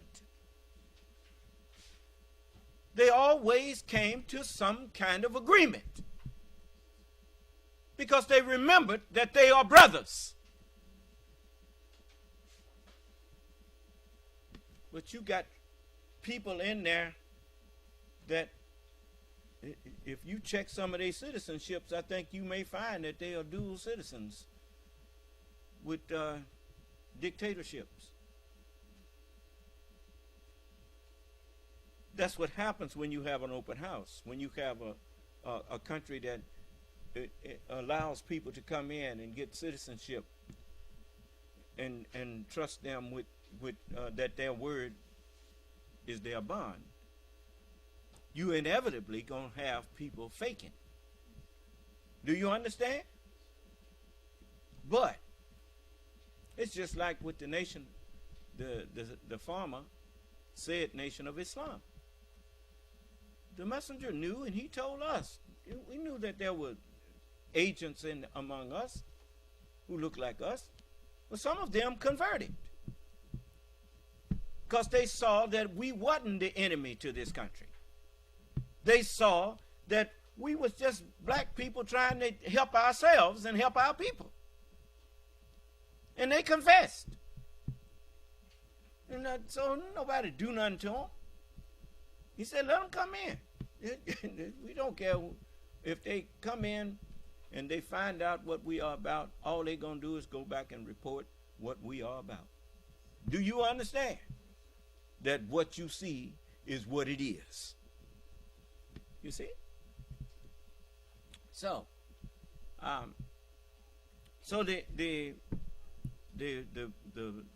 the true Republicans, they don't have to depend on that whole crazy body of people there. They got the Democrats over there ready to work with them. All they have to do is get 4 or 5 of them that's willing to stand up for the United States and what it really stands for. Then the Democrats will support them. Why? Because that's the only way you're going to get something done. They still the minority party, but they can get 218 votes. They already got 212. And what is it? 217 or 218? What they need? Brother Jamal? 218? Well, they got 212 already. The Democrats is 212. So all you need is, what, 6 more Republicans. Choose a right-minded Republican man and go and do your thing. Or woman. Don't make no difference. And then go on and stop the stalemate and go and get something done up there. You see? And when the 24 election come, you can sweep all that trash out of there. Do you understand? So, the scatterers. In the name of Allah, the Beneficent, the Merciful. By those scattering broadcasts and those bearing the load. What's another word for load? Who said burden? Okay. My yoke is easy and my burden is light. Huh? L-I-G-H-T. Light. Yeah. Those bearing the light. Huh? And then it says, and those running easily. And those distributing the affair. What you are promised is surely true. That's the prophets made promises. That's who they were. They were those who were scattering the broadcast, those bearing the light or burden, those running easily through a world full of confusion and turmoil, and those distributing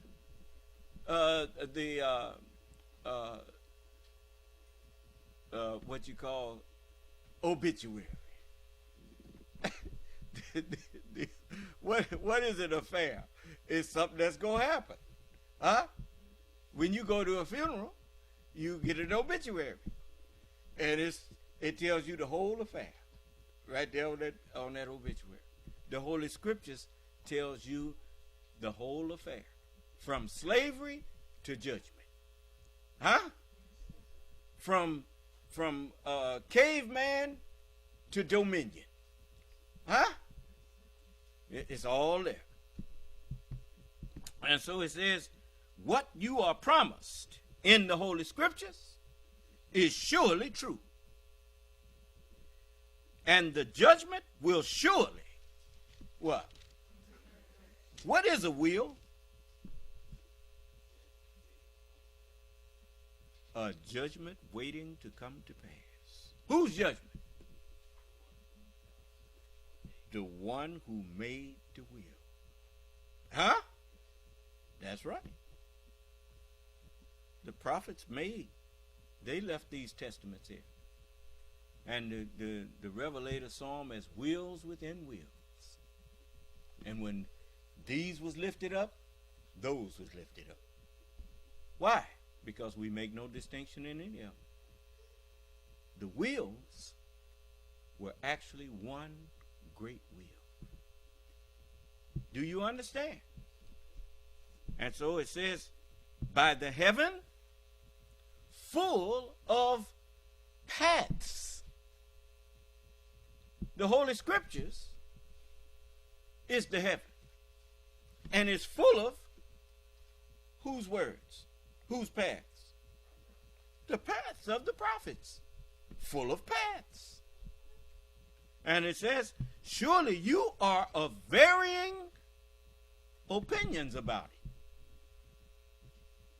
But no prophecy of the Scriptures of anybody's private opinion.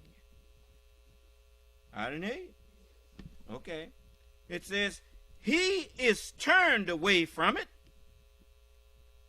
who wants to be turned away. Huh? Who would turn himself away? Allah turns you to that which you turn yourself.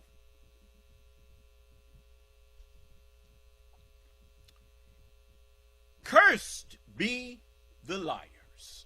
Okay, there's Donald Trump and his crew. Huh? Are they not cursed? I mean, everybody see them but themselves.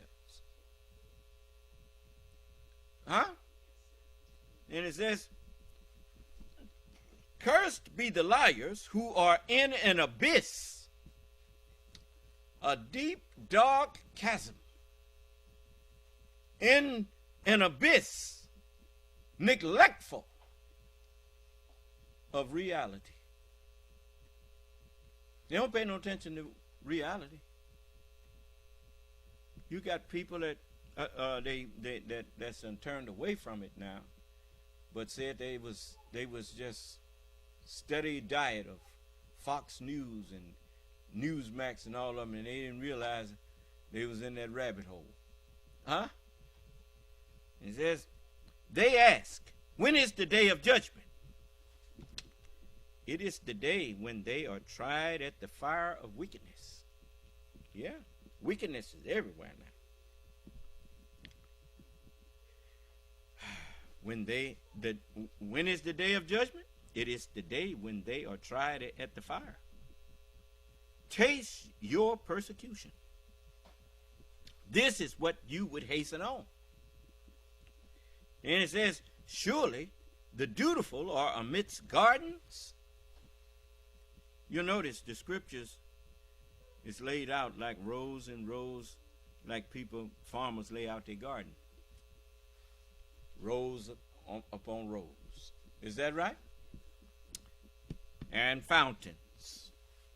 Well, that's what messengers of God were. They were fountains of knowledge. And now I'm making sure that those fountains flow to you. Do you understand? And it says, taking that which their Lord gives them. Yes. Take, eat.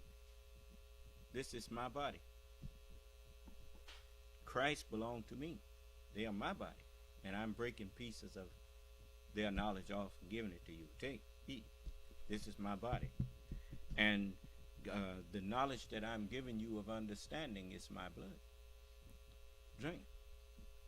It says, surely, it says, taking that which their Lord gives them, surely they were before that the doers of good. The doers of good are those who are obedient unto their Lord. There ain't none good but one. Okay. They used to sleep but little at night. And in the morning they asked divine protection, keeping up prayer. And in their wealth there was always a due share for the beggar and for one who is denied good. Well, that's the truth. And in the earth are signs for those who are sure. And in yourselves, do you not see? Yes. And in the heavens is your sustenance. That's right. The words that I speak unto you,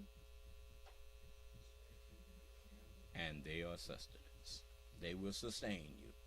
In an evil world, the word of God will sustain you to remain righteous.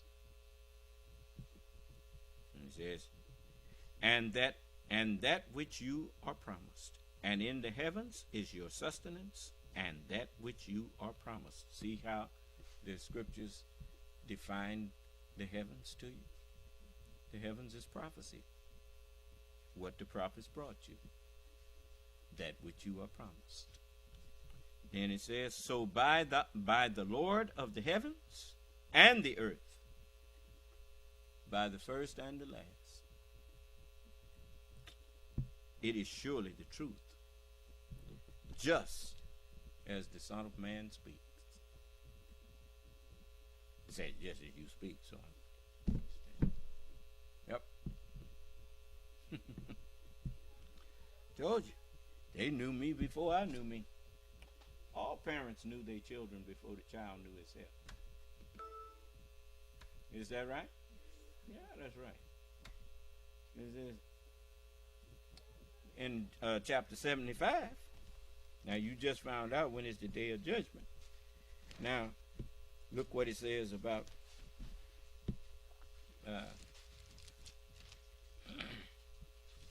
the resurrection. Remember, it says, die not unless you're a Muslim. So, the white man, he was given dominion. And he had that manifest destiny. And so, we were ordered by Allah to bow down to him, to serve him. I didn't hear you. So for 400 years, we've been serving. Die not. So, as in Adam, the white man, all died. In Christ shall all be made alive. Huh? All right. Well, now, the royal priesthood is the messengers of God. And myself. We are the royal family. And you have to obey all of us. And if you don't obey any one of us, you are the enemy of all of us. Do you understand? All scripture is given by inspiration of God. And is profitable for doctrine, for reproof, for correction, for instruction in righteousness. I don't care how much you claim you believe in the Bible. If you don't believe in the Holy Quran, you lying. I don't care how much you claim to believe in the Holy Quran. If you don't believe in the Holy Bible, you lying. All scripture is given by Allah's inspiration. And you must believe in all of the prophets, and you must believe in all of their scriptures. Do you understand? And you are not qualified to make judgments about what was added to it and what didn't belong, because you don't understand none of it.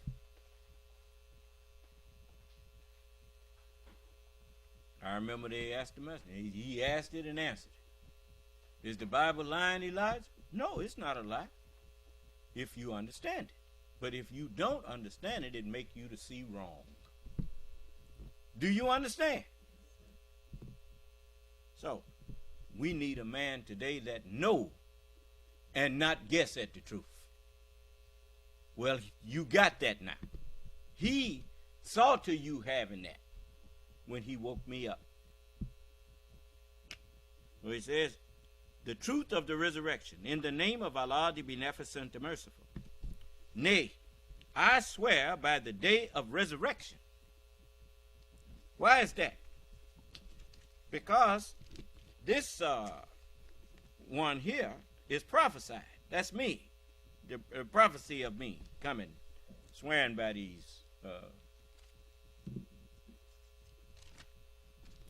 books here. And the time of truth. It says,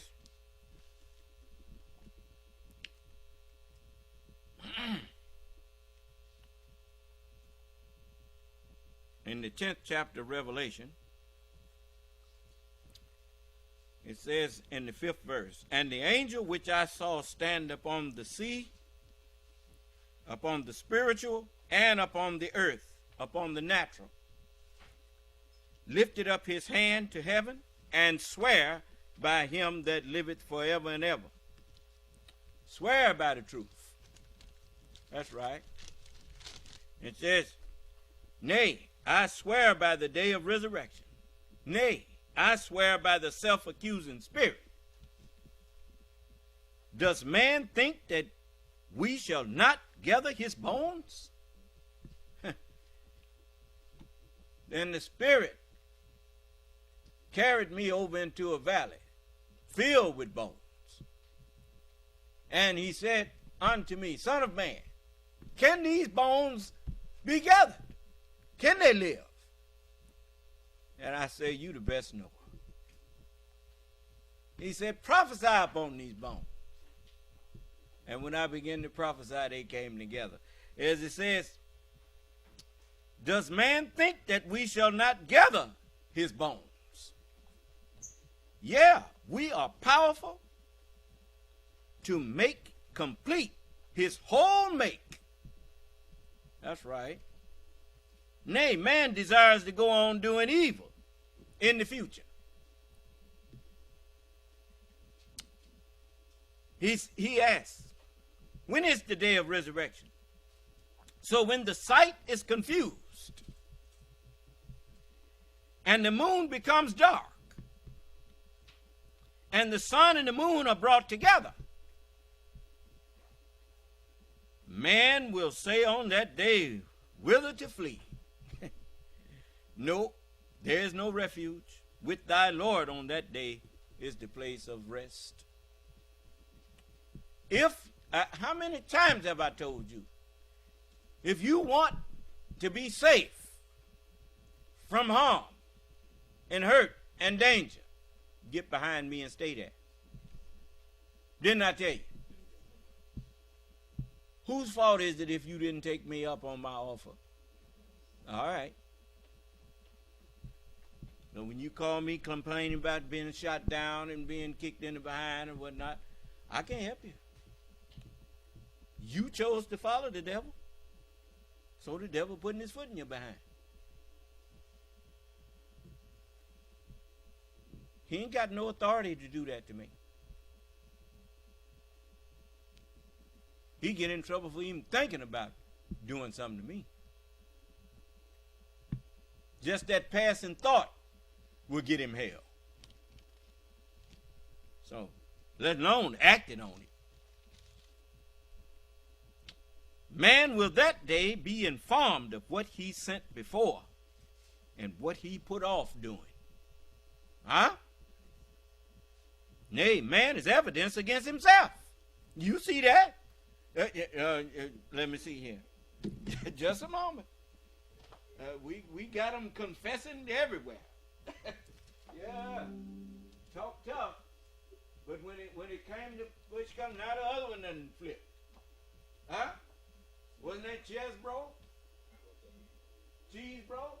Well, that's it. DA Fonnie Willis has secured a second guilty plea in 2 days, her third so far, in that sprawling RICO case against Donald Trump's alleged criminal enterprise. Man is sufficient as a witness against who? What they doing? They confessing? Guilty? Guilty? Guilty. Huh? And working their way on to Donald Trump. This time from a previously unknown but vitally important architect of the entire coup plot, the legal architecture of it. Trump attorney Kenneth Chesebro is pleading guilty to a single felony charge of conspiracy to commit filing false documents.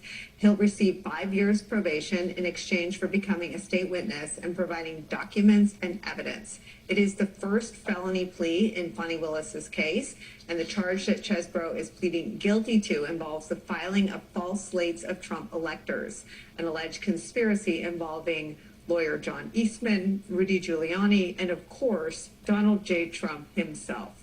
Thanks to some intrepid reporting from the New York Times and the Washington Post and others, as well as the work of the January 6th Select Committee, we know that Chesebro wrote the blueprint for setting up those fake slates of electors. And that, of course, underpinned Team Trump's entire case for overturning the results of the 2020 presidential election on January 6th.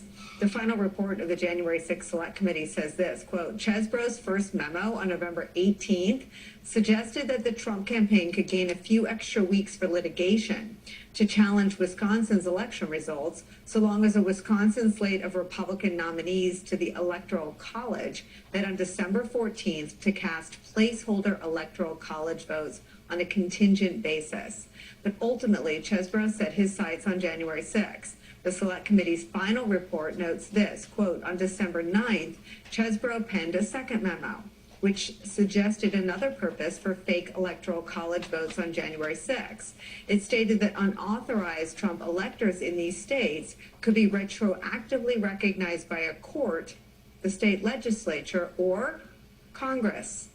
Less than a month later, the fake slates of Trump electors were a topic of conversation in the Oval Office. Here's how RNC Chairwoman Romney McDaniel described a conversation she had with Donald Trump and John Eastman just a few days before the Electoral College and the fake Trump electors met on December 14th. What did the president say when he called you? Essentially, he turned the call over to Mr. Eastman, who then proceeded to talk about the importance of the RNC helping the campaign gather these contingent electors in case any of the legal challenges that were ongoing changed the result of any of the states. I think more just helping them reach out and assemble them. But my understanding is the campaign did take the lead, and we just were helping them in that role. Turning our coverage, former acting U.S. Solicitor General Neil Katyal is here, plus former top Justice Department official, MSNBC legal analyst Andrew Weissman is back. Also back, former lead investigator for the January 6th Select Committee, Tim Heaphy.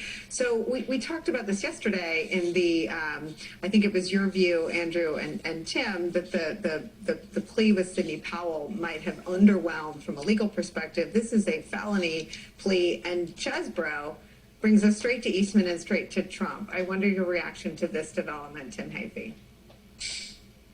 Yeah, exactly right, Nicole. I think it's a bigger deal than the Powell plea because of the substance of it. He agreed to being part of a conspiracy. You're not in a conspiracy alone. You're in a conspiracy with others. And the proffer put forth by the government in open court today says he was in a conspiracy with former President Trump, with Rudy Giuliani, with John Eastman. So this points a finger very directly, an admission of Chesebro conspiring with others. It's a felony, not a misdemeanor. It involves the fake electors, kind of the core of this misguided legal strategy, as opposed to the Coffee County thing that was the subject of Sidney Powell's plea. So I think it's a very significant, more significant resolution, and frankly more serious in terms of threats to the other defendants than yesterday's plea.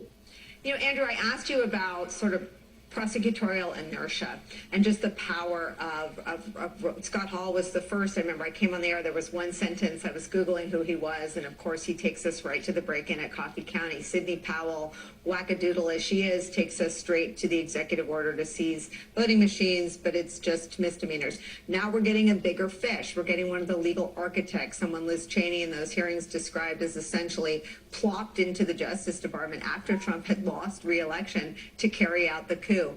Are you feeling like that question about inertia is starting to be answered by Fani Willis? Absolutely. This is the strategy when you indict big, is that good things happen. And you have people who start flipping and they roll onto each other. And as Tim pointed out, the reason this is more significant than Sidney Powell is because if you look at count 15, which is what he pled to, the other people involved in that conspiracy are names that we know up to and including the former president. And as you mentioned, Nicole, it goes to the very heart of the conspiracy of the January 6th scheme. It relates to the fake elector scheme. It relates to the Jeff Clark DOJ scheme. It relates to the pressure on Mike Pence. It is really core. And you have somebody who is a lawyer, a key architect saying, I committed a crime in connection with the fake elector scheme. So the pressure on, if not directly Donald Trump, because we know that. I have to remind you that what delusion is. Delusion is self-deception. A person is deluded when they hold on to an idea in spite of evidence that they have been shown that the idea is false. You see, these people who support Donald Trump and all of that, they know that that election wasn't stolen from him. They know it. Now, what actually was happening was they was trying to steal the election from Joe Biden. But if they wanted to steal it, they shouldn't have said stop the steal.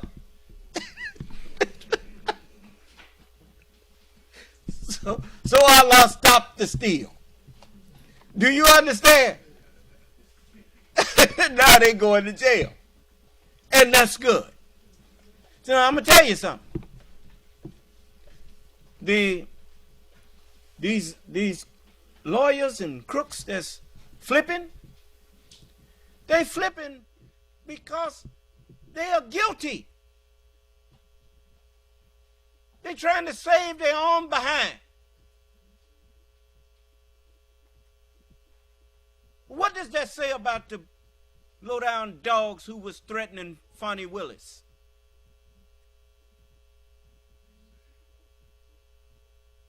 They deserve hell.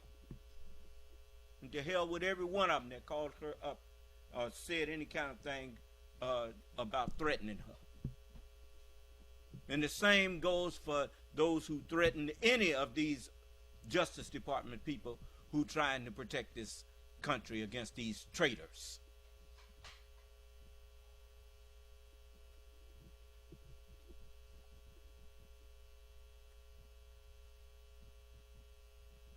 Chesbrough, at least from all accounts, had no direct dealings with Donald Trump, but he had direct dealings with other people, Rudy Giuliani, John Eastman. So that, again, rolling up, this is how you make cases. You move up the chain, and that is exactly what we're seeing. So this is an incredibly strong development on a core part of the case. It's not Coffee County. It's not a small segregable piece of the scheme. It is core. So this is really quite a big development. You know, Andrew, it had a feeling, and this is like the hardwiring of my brain, maybe someday I can unwire it, of that first summer going into fall of the Mueller probe, right? I think it was Papadopoulos, and then it was Gates cooperating, and then it was Manafort, and then by Thanksgiving, I think it was Flynn. I mean, the pacing seems to be, the tempo between Hall and Sidney is longer than between Powell and Chesbrough. I know some of that is that jury selection was set to begin, but I wonder what you predict would happen next. Well, it's certainly the case that things happen sort of on the courtroom steps. So, it's not surprising that this would happen on both sides. This leads to a lot of good things on the government side. They avoid a 4 to 5 month trial. They avoid laying out the evidence for all the other defendants to see. But of course, on the defense side, they avoid the risk of a conviction and going to jail. Because remember, these are pleas where, although some with Powell it's misdemeanors, with Chesbrough it's a felony, but both of them are no jail pleas if they live by their commitments. So I do think that the next thing we're going to see is a bit of a lull, because we don't have any more trial dates that are set yet in Georgia. So I don't think we should be expecting to see a lot of developments there, because we don't have that time pressure.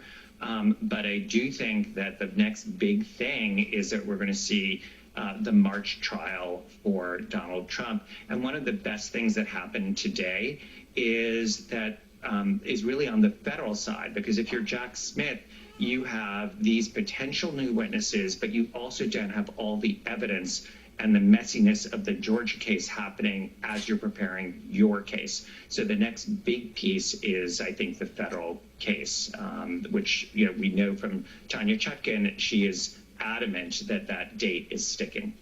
And Neil, obviously the only fish involved in that one is the biggest one of all, Donald Trump. I keep thinking of two things, and I really try to keep this pledge to my viewers to not gratuitously show anyone Donald Trump.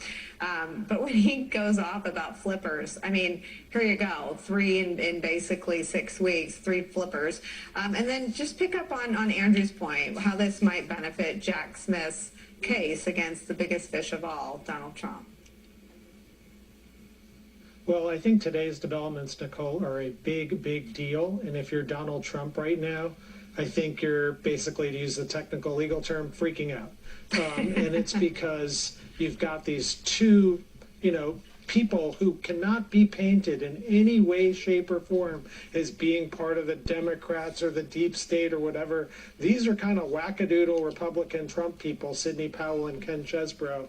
And they have, they were vehement in saying they did nothing wrong for so long. And now both of them are pleading guilty to crimes and agreeing to cooperate with the investigators. Sidney Powell, indeed, has already, as part of her deal, taped an interview of giving testimony and has agreed to give further testimony as the case proceeds. So I think that this testimony from both of them is going to be important, not just in Georgia, not just against Giuliani, and I suspect ultimately Trump, but it's evidence that Jack Smith can use as well in his prosecution. And to me, the most telling thing for why I think this evidence is so significant is that the prosecutors in Georgia agreed to, as Andrew was saying, a no jail sentence for both of them. I think the only way you do that for both of these folks is if you think they've got significant evidence to give against higher-ups. And Fani Willis was billed to us, all Americans, as kind of someone who really understood RICO, really understood how to bring conspiracy cases and start flipping people. And I think we are seeing the tangible proof of how she was billed right now. Because I don't know, next time I'm going to get the 3 of you in one virtual room, I'm going to ask all of you to stick around a little bit longer. We have some breaking news to share with our viewers. You're looking at the first photo of Judith and Natalie Renan since their release. The two have been held captive by Hamas for nearly 2 weeks, and they are the first of more than 200 hostages to have been freed. Take that in. Wow. Quick. So obviously President Biden and his administration been working on that too. So, and you don't need to be out there talking about it. When people when you're quick to condemn people for the wrong they do, and then when they do something that's right, then you want to say they got some ulterior motive, or they got some. Why can't it just be that they had a change of heart?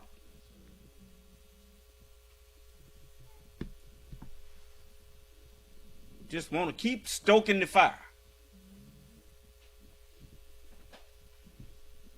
That's the way some of y'all is with me.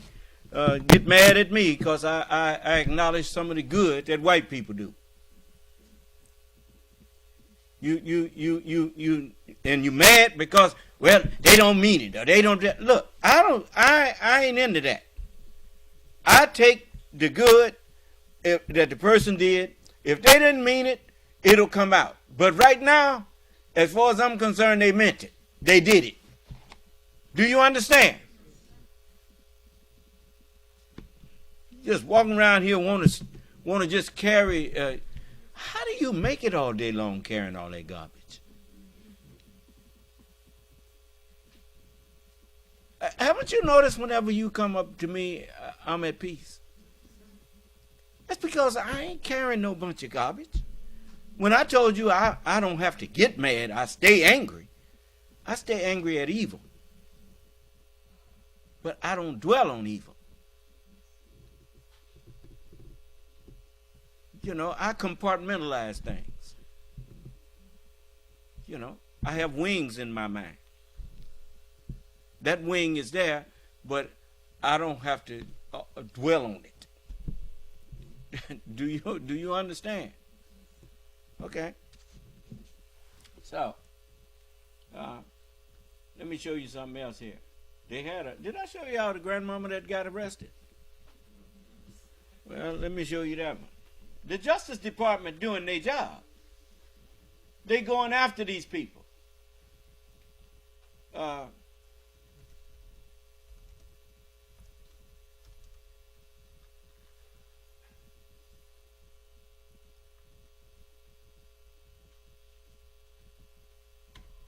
Traitor Grandma. Just a moment. That's what it's entitled. Traitor Grandma. Yeah. Let me see here.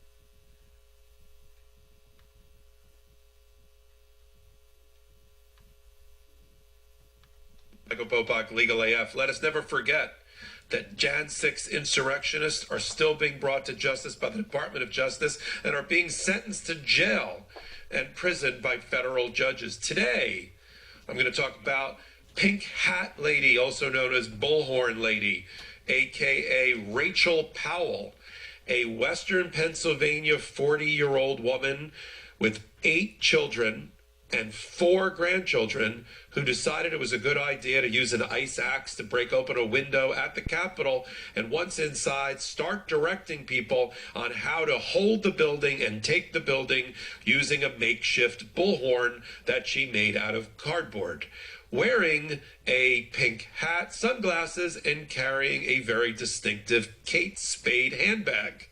All the things you do when you're going to be an insurrectionist. She was so bad, Rachel Powell, that she had attended. You know why he said that? These people had so much gall and so much nerve to film themselves trying to overthrow the government.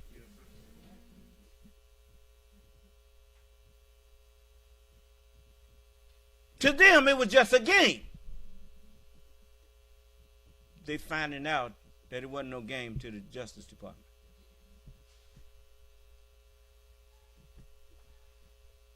They have an old saying, you dance to the music, you got to pay to the piper. Is that right? They better be glad I ain't the judge sitting on the case. I'd have threw the book at all of them. Do you know how insulting it was for them to bring a Confederate flag into the state capital? I mean the U.S. Capitol? That flag had never flown in that capital. You know why the Union Army was called the Union Army? Because it represented the United States. The Confederacy wasn't part of the United States. They was trying to destroy the United States, so they could keep their slaves, so they could own the libs. You know, they called us their property, you know.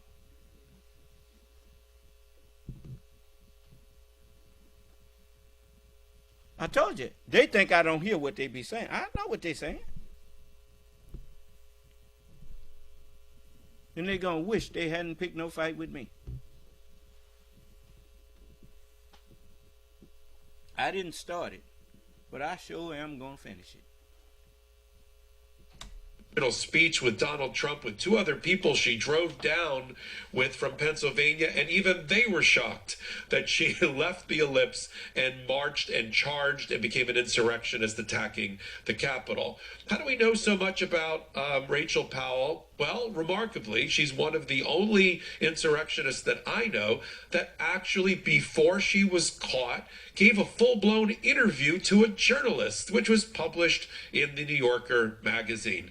The author or the reporter, Ronan Farrow, the celebrated and accomplished investigative reporter and son of Mia Farrow, he had a full interview with her. So many times during the interview, she said, I need a lawyer. I think I need a lawyer. I'm not comfortable in talking. But then she just went on talking. This is, let me just remind you, this is before she was.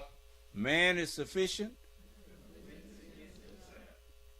I mean, I think I need a lawyer, but I got to confess that. Allah making them confess. Get your behind out there and tell on yourself so they can come get you. I told the Justice Department I'm on their side. I certainly am. Get every one of them. You ungrateful wretches. These people, most white people don't understand that all of them was born with a silver spoon in their mouth. All they had to do was take advantage of it. It was too damn lazy and hateful. Arrested by the FBI. She was not arrested in the beginning days after the insurrection. It took a number of people to get her arrested and brought to justice, including a number of online sleuths and online sleuth organizations that try to find insurrectionists using social media and other purposes. And in this case, you see some of the patriotic people waking up. And I'm going to tell you something else. You know, when you pick a fight with a patriot, if you ain't got some kind of patriotism that you call yourself fighting for, you done lost that fight before you get started.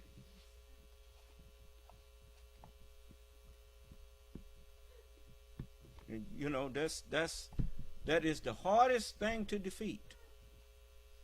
A man who actually has a real just cause that he's fighting for. Those Ukrainian people, that's patriotism you see in action there. Them people, losing is not an option. No deals to be made. Get out, or we gonna die trying to put you out. That's what that's their stance. And I respect that. And the whole free world should be helping them. Allah loves not the aggressor.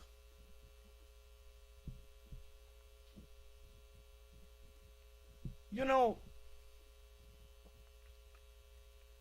I could understand you wanting to expand if you have a wonderful plan that could help people. But then you wouldn't have to force it.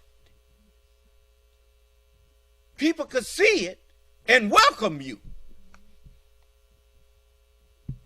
But you ain't got no plan. You just want to take them people's land so you can get the resources that's in that land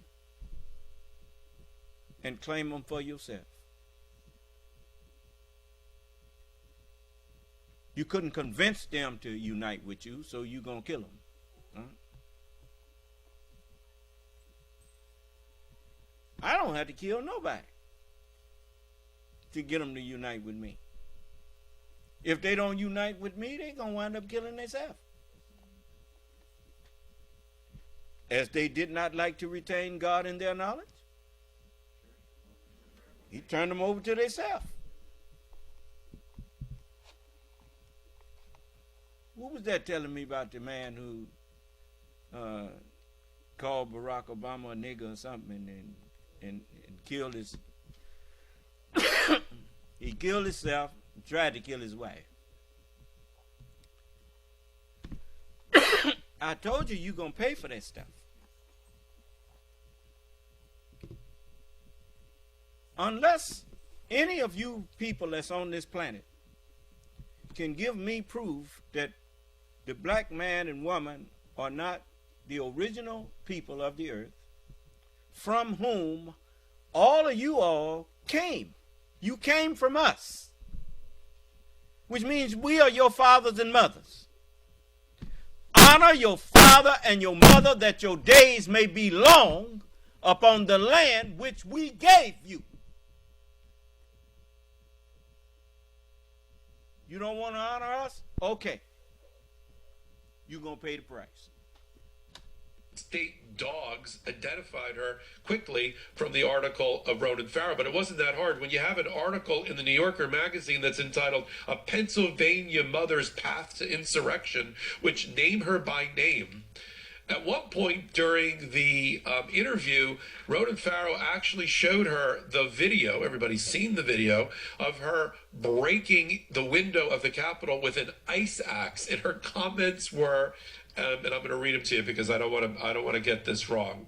Her comments were, to try to deflect attention to it, in another video, this is from the article by Ronan Farrow, Powell and other rioters are seen using a makeshift battering ram to shatter one of the Capitol windows. She pulls, Powell, the heavy pipe-shaped object back. That turned out to be an ice axe, and throws her weight forward against it repeatedly.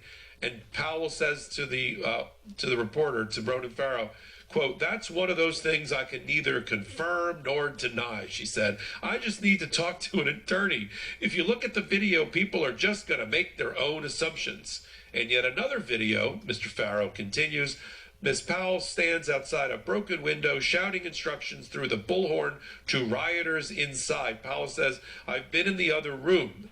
This is what she says to her fellow rioters. "I've been in the other room," and appears to outline a plan involving breaking a pane of glass to get into another part of the Capitol. And then she starts revealing her knowledge of the building's layout. This is a woman who used to sell yogurt and cheese at her local farmer's market in Pennsylvania, and posted, before COVID, posted more photos on her social media about yoga than she did MAGA. But she became full-blown MAGA during COVID. She said she became very patriotic during COVID. By her brand of patriotism, she means Rudy Giuliani, Donald Trump, and Alex Jones, No, she became hungry and thirsty for racism. These people that call themselves white supremacists and all of that, call themselves patriotic, it ain't got nothing to do with patriotism. It has to do with racism. And they are filled with hatred. And you know you are what you eat. She went on Fox News and went on all of them places during COVID, and she became what she was eating. Do you understand? Now, she can sit up in jail for 4 years and think about it. QAnon conspiracy theorists who I hope they appeal that. I hope the Justice Department appeal that and give them more time. She need more time.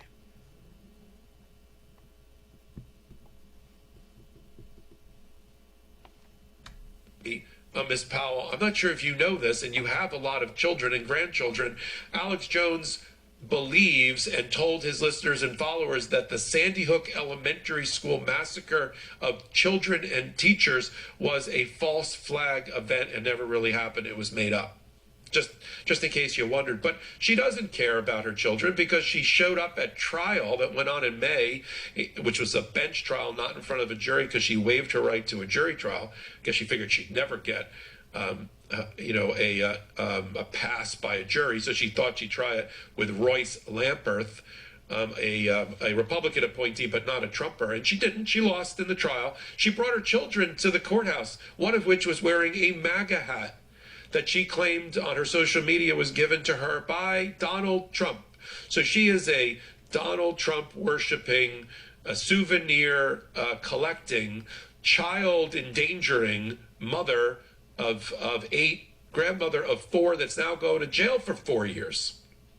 1 year for every one of her grandchildren, apparently. She could have probably gone away for a lot longer, but given that she had been not radicalized until COVID, the judge gave her a break, I guess, on the conviction and on the sentencing. But she's going away for 4 years and will come out as a convicted felon and won't be able to vote for a long, long time. The radicalization of Powell, as outlined by Ronan Farrow in the New Yorker article, is fascinating. She was relatively apolitical before COVID, and COVID, drove her round the bend. There's no other way to put it. She went cuckoo. COVID occupied the real estate in everybody's mind to a certain degree.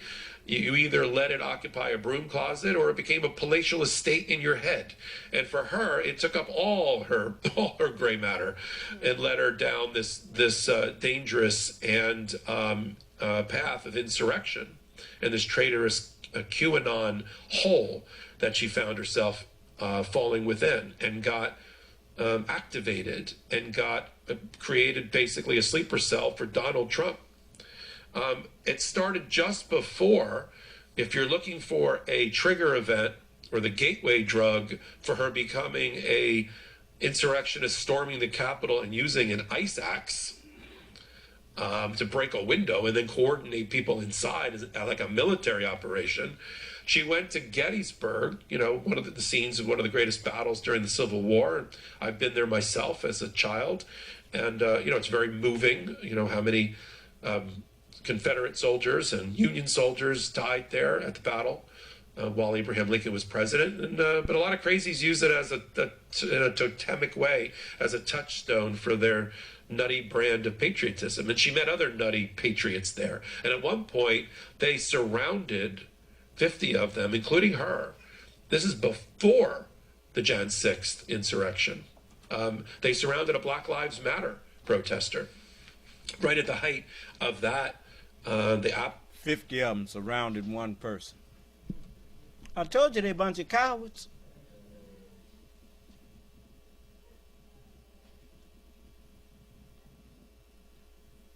Like a bunch of wolves around a sheep. But you gonna find out. You see what's on the front of there? That lion and lamb there? Yeah. You think you dealing with sheep, you gonna find out that it's a lion laying down with them lambs. Just keep on. That protest movement, that civil rights movement, and started, violently, aggressively questioning him. And she recorded it all, not helping the man, not helping the poor person being surrounded by 50 white people.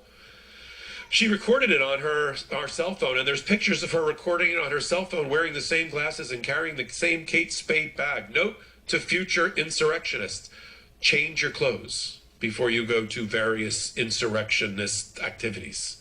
Wear different clothes. Don't bring the same handbag twice, because that'll get you caught. And she was caught. No surprise when you're splashed all over a New Yorker article by the great Ronan Farrow. You're going to get caught by the FBI and brought to justice, and she was within 3 months' time, and trotted those kids in with the red hat and the MAGA hat, posted it on social media that she got her red hat. There's some other disgusting things on social media, too, like she's used the N-word and that type of thing, and that's not why she's going to jail. But it does paint a fuller picture of who Rachel Powell is. Pink hat lady, bullhorn lady, and now convicted felon going to jail for 4 years in our Federal Bureau of Prison system. I like to report on the Jan 6 insurrectionist trials and sentencings because it's important that we never forget as we focus other attention on things around the world that are serious, important, and troubling, and the Donald Trump show as it moves like a cheap carnival from town to town as he tries 7 cases in 9 months because of all the bad, wrongful, and legal things that he did. It's important to continue to focus on the few thousand people that used to be patriotic Americans that went off the rails and attacked the cradle of our democracy, the Capitol, trying to assassinate our elected officials, and to find out what happened to them, right? The news cycle here moves on, but we at Legal AF don't. And we report this because we can never get justice fatigue. These things matter. And people being brought to justice and being sent to, for a long period of time to make big rocks into little rocks while they sit in prison is important to our justice system. Public trials are important to our justice system, and the sentencing of people who tried to overthrow democracy is important to our justice system. And I'll bring it to you right here on the Midas Touch Network, one place exclusively, on hot takes just like this one. We pull it all together, hot takes between the two co-leaders of League. By the way, Michael Popak is a lawyer, is an attorney too, and he practices law. And just like the other on the Midas Touch, Ben Marcellus, both of them are lawyers. And so when they be talking, it's not like they don't know what they're talking about when they come to law. They know what they're talking about. And so we respect that. That's the only ones that's going to actually save the United States going to have to be white people. They're going to have to say enough is enough. They're going to have to say you ain't taking this train backwards. Been there, did that, didn't work, we through with that. Do you understand?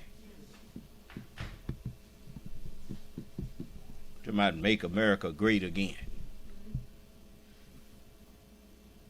You know what they really mean when they say that, make America great for just white people again. Do you understand? It was never great for white people. That's why they trashed it. That's why they threw it away. Hell, in order to hold a person as a slave, you got to be there with them. Tommy?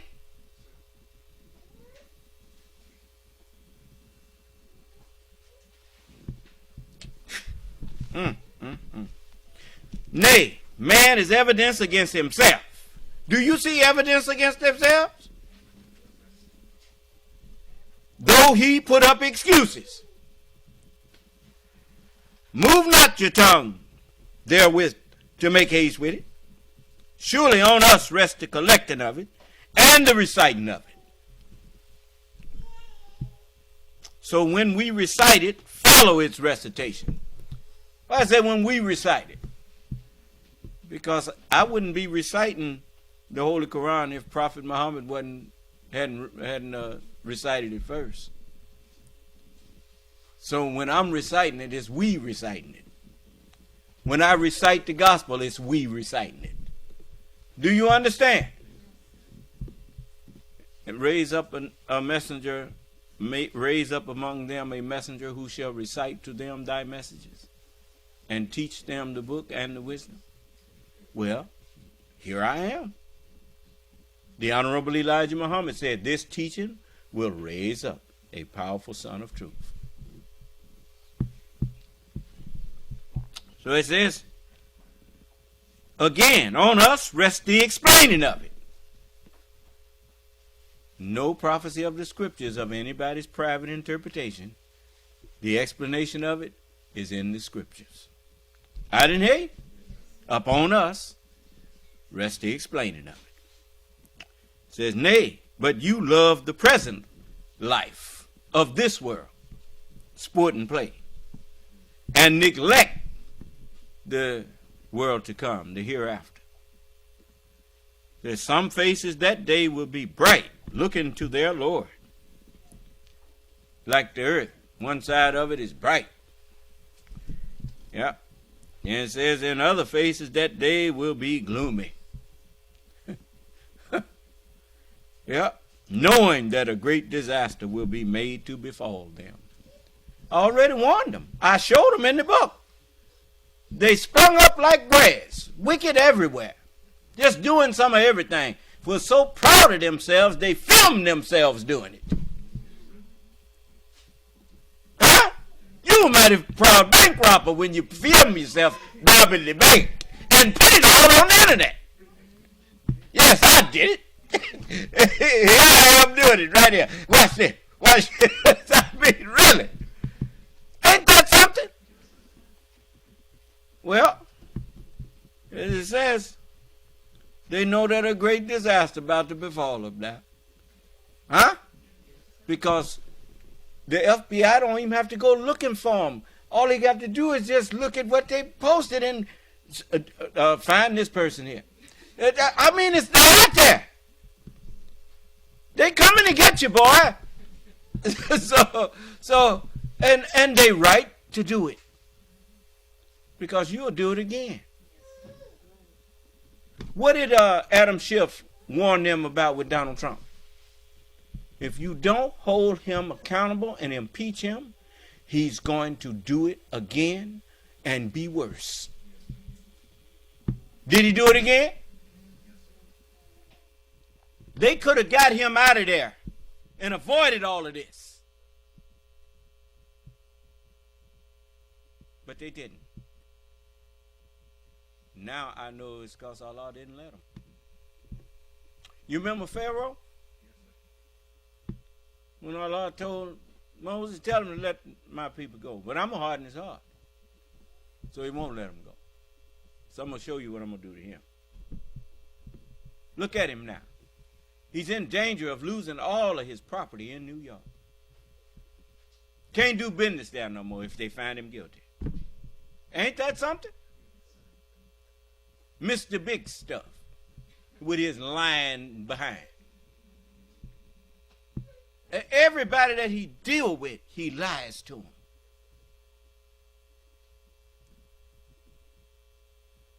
I mean, they got a whole history of him doing it. Talking about his building worth $250 million when it might be worth 50. I mean, really. I mean, he could have. Why not just say 50? That ain't hate.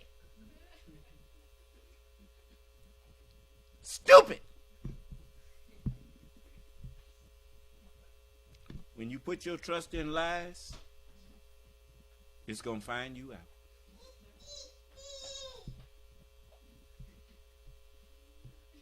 Yes, it's 11 o'clock. So I'm going to 11. So I'm going to stop right there. Look, don't put your trust in lies. Don't put your trust in liars. Because when you do that, you have made yourself the enemy of Allah. And this ain't no day and time to be Allah's enemy. God is not dead no more. If you recall, the book says, I am he that liveth and was dead, saith the Lord. The Lord ain't dead no more. You being judged. Straighten up. I'm giving you the chance. Straighten yourself up. And all is forgiven. All right. Any questions?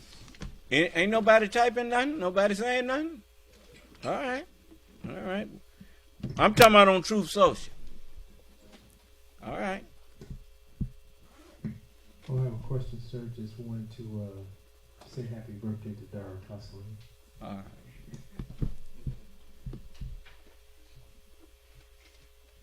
Your papa said happy birthday. Oh, man. All right. Well, may Allah bless us all and keep us safe and in our right minds. And Allah said, eyes haven't seen, ears haven't heard, neither has entered into the hearts of men to conceive what God have in store for those that love him. That is the literal truth. So just don't let nothing come between us. You'll be all right. All right? Okay. Nothing and nobody. Okay. And those of you who are still trying to make up your mind whether you're going to believe in me or not, you still got time. But you need to hurry up and do something. So you should be helping me to prepare something for you. Okay. I need talents and I need resources. I need both. So the harvest is ripe, but the laborers are few. Okay. May Allah's Assalamu alaikum.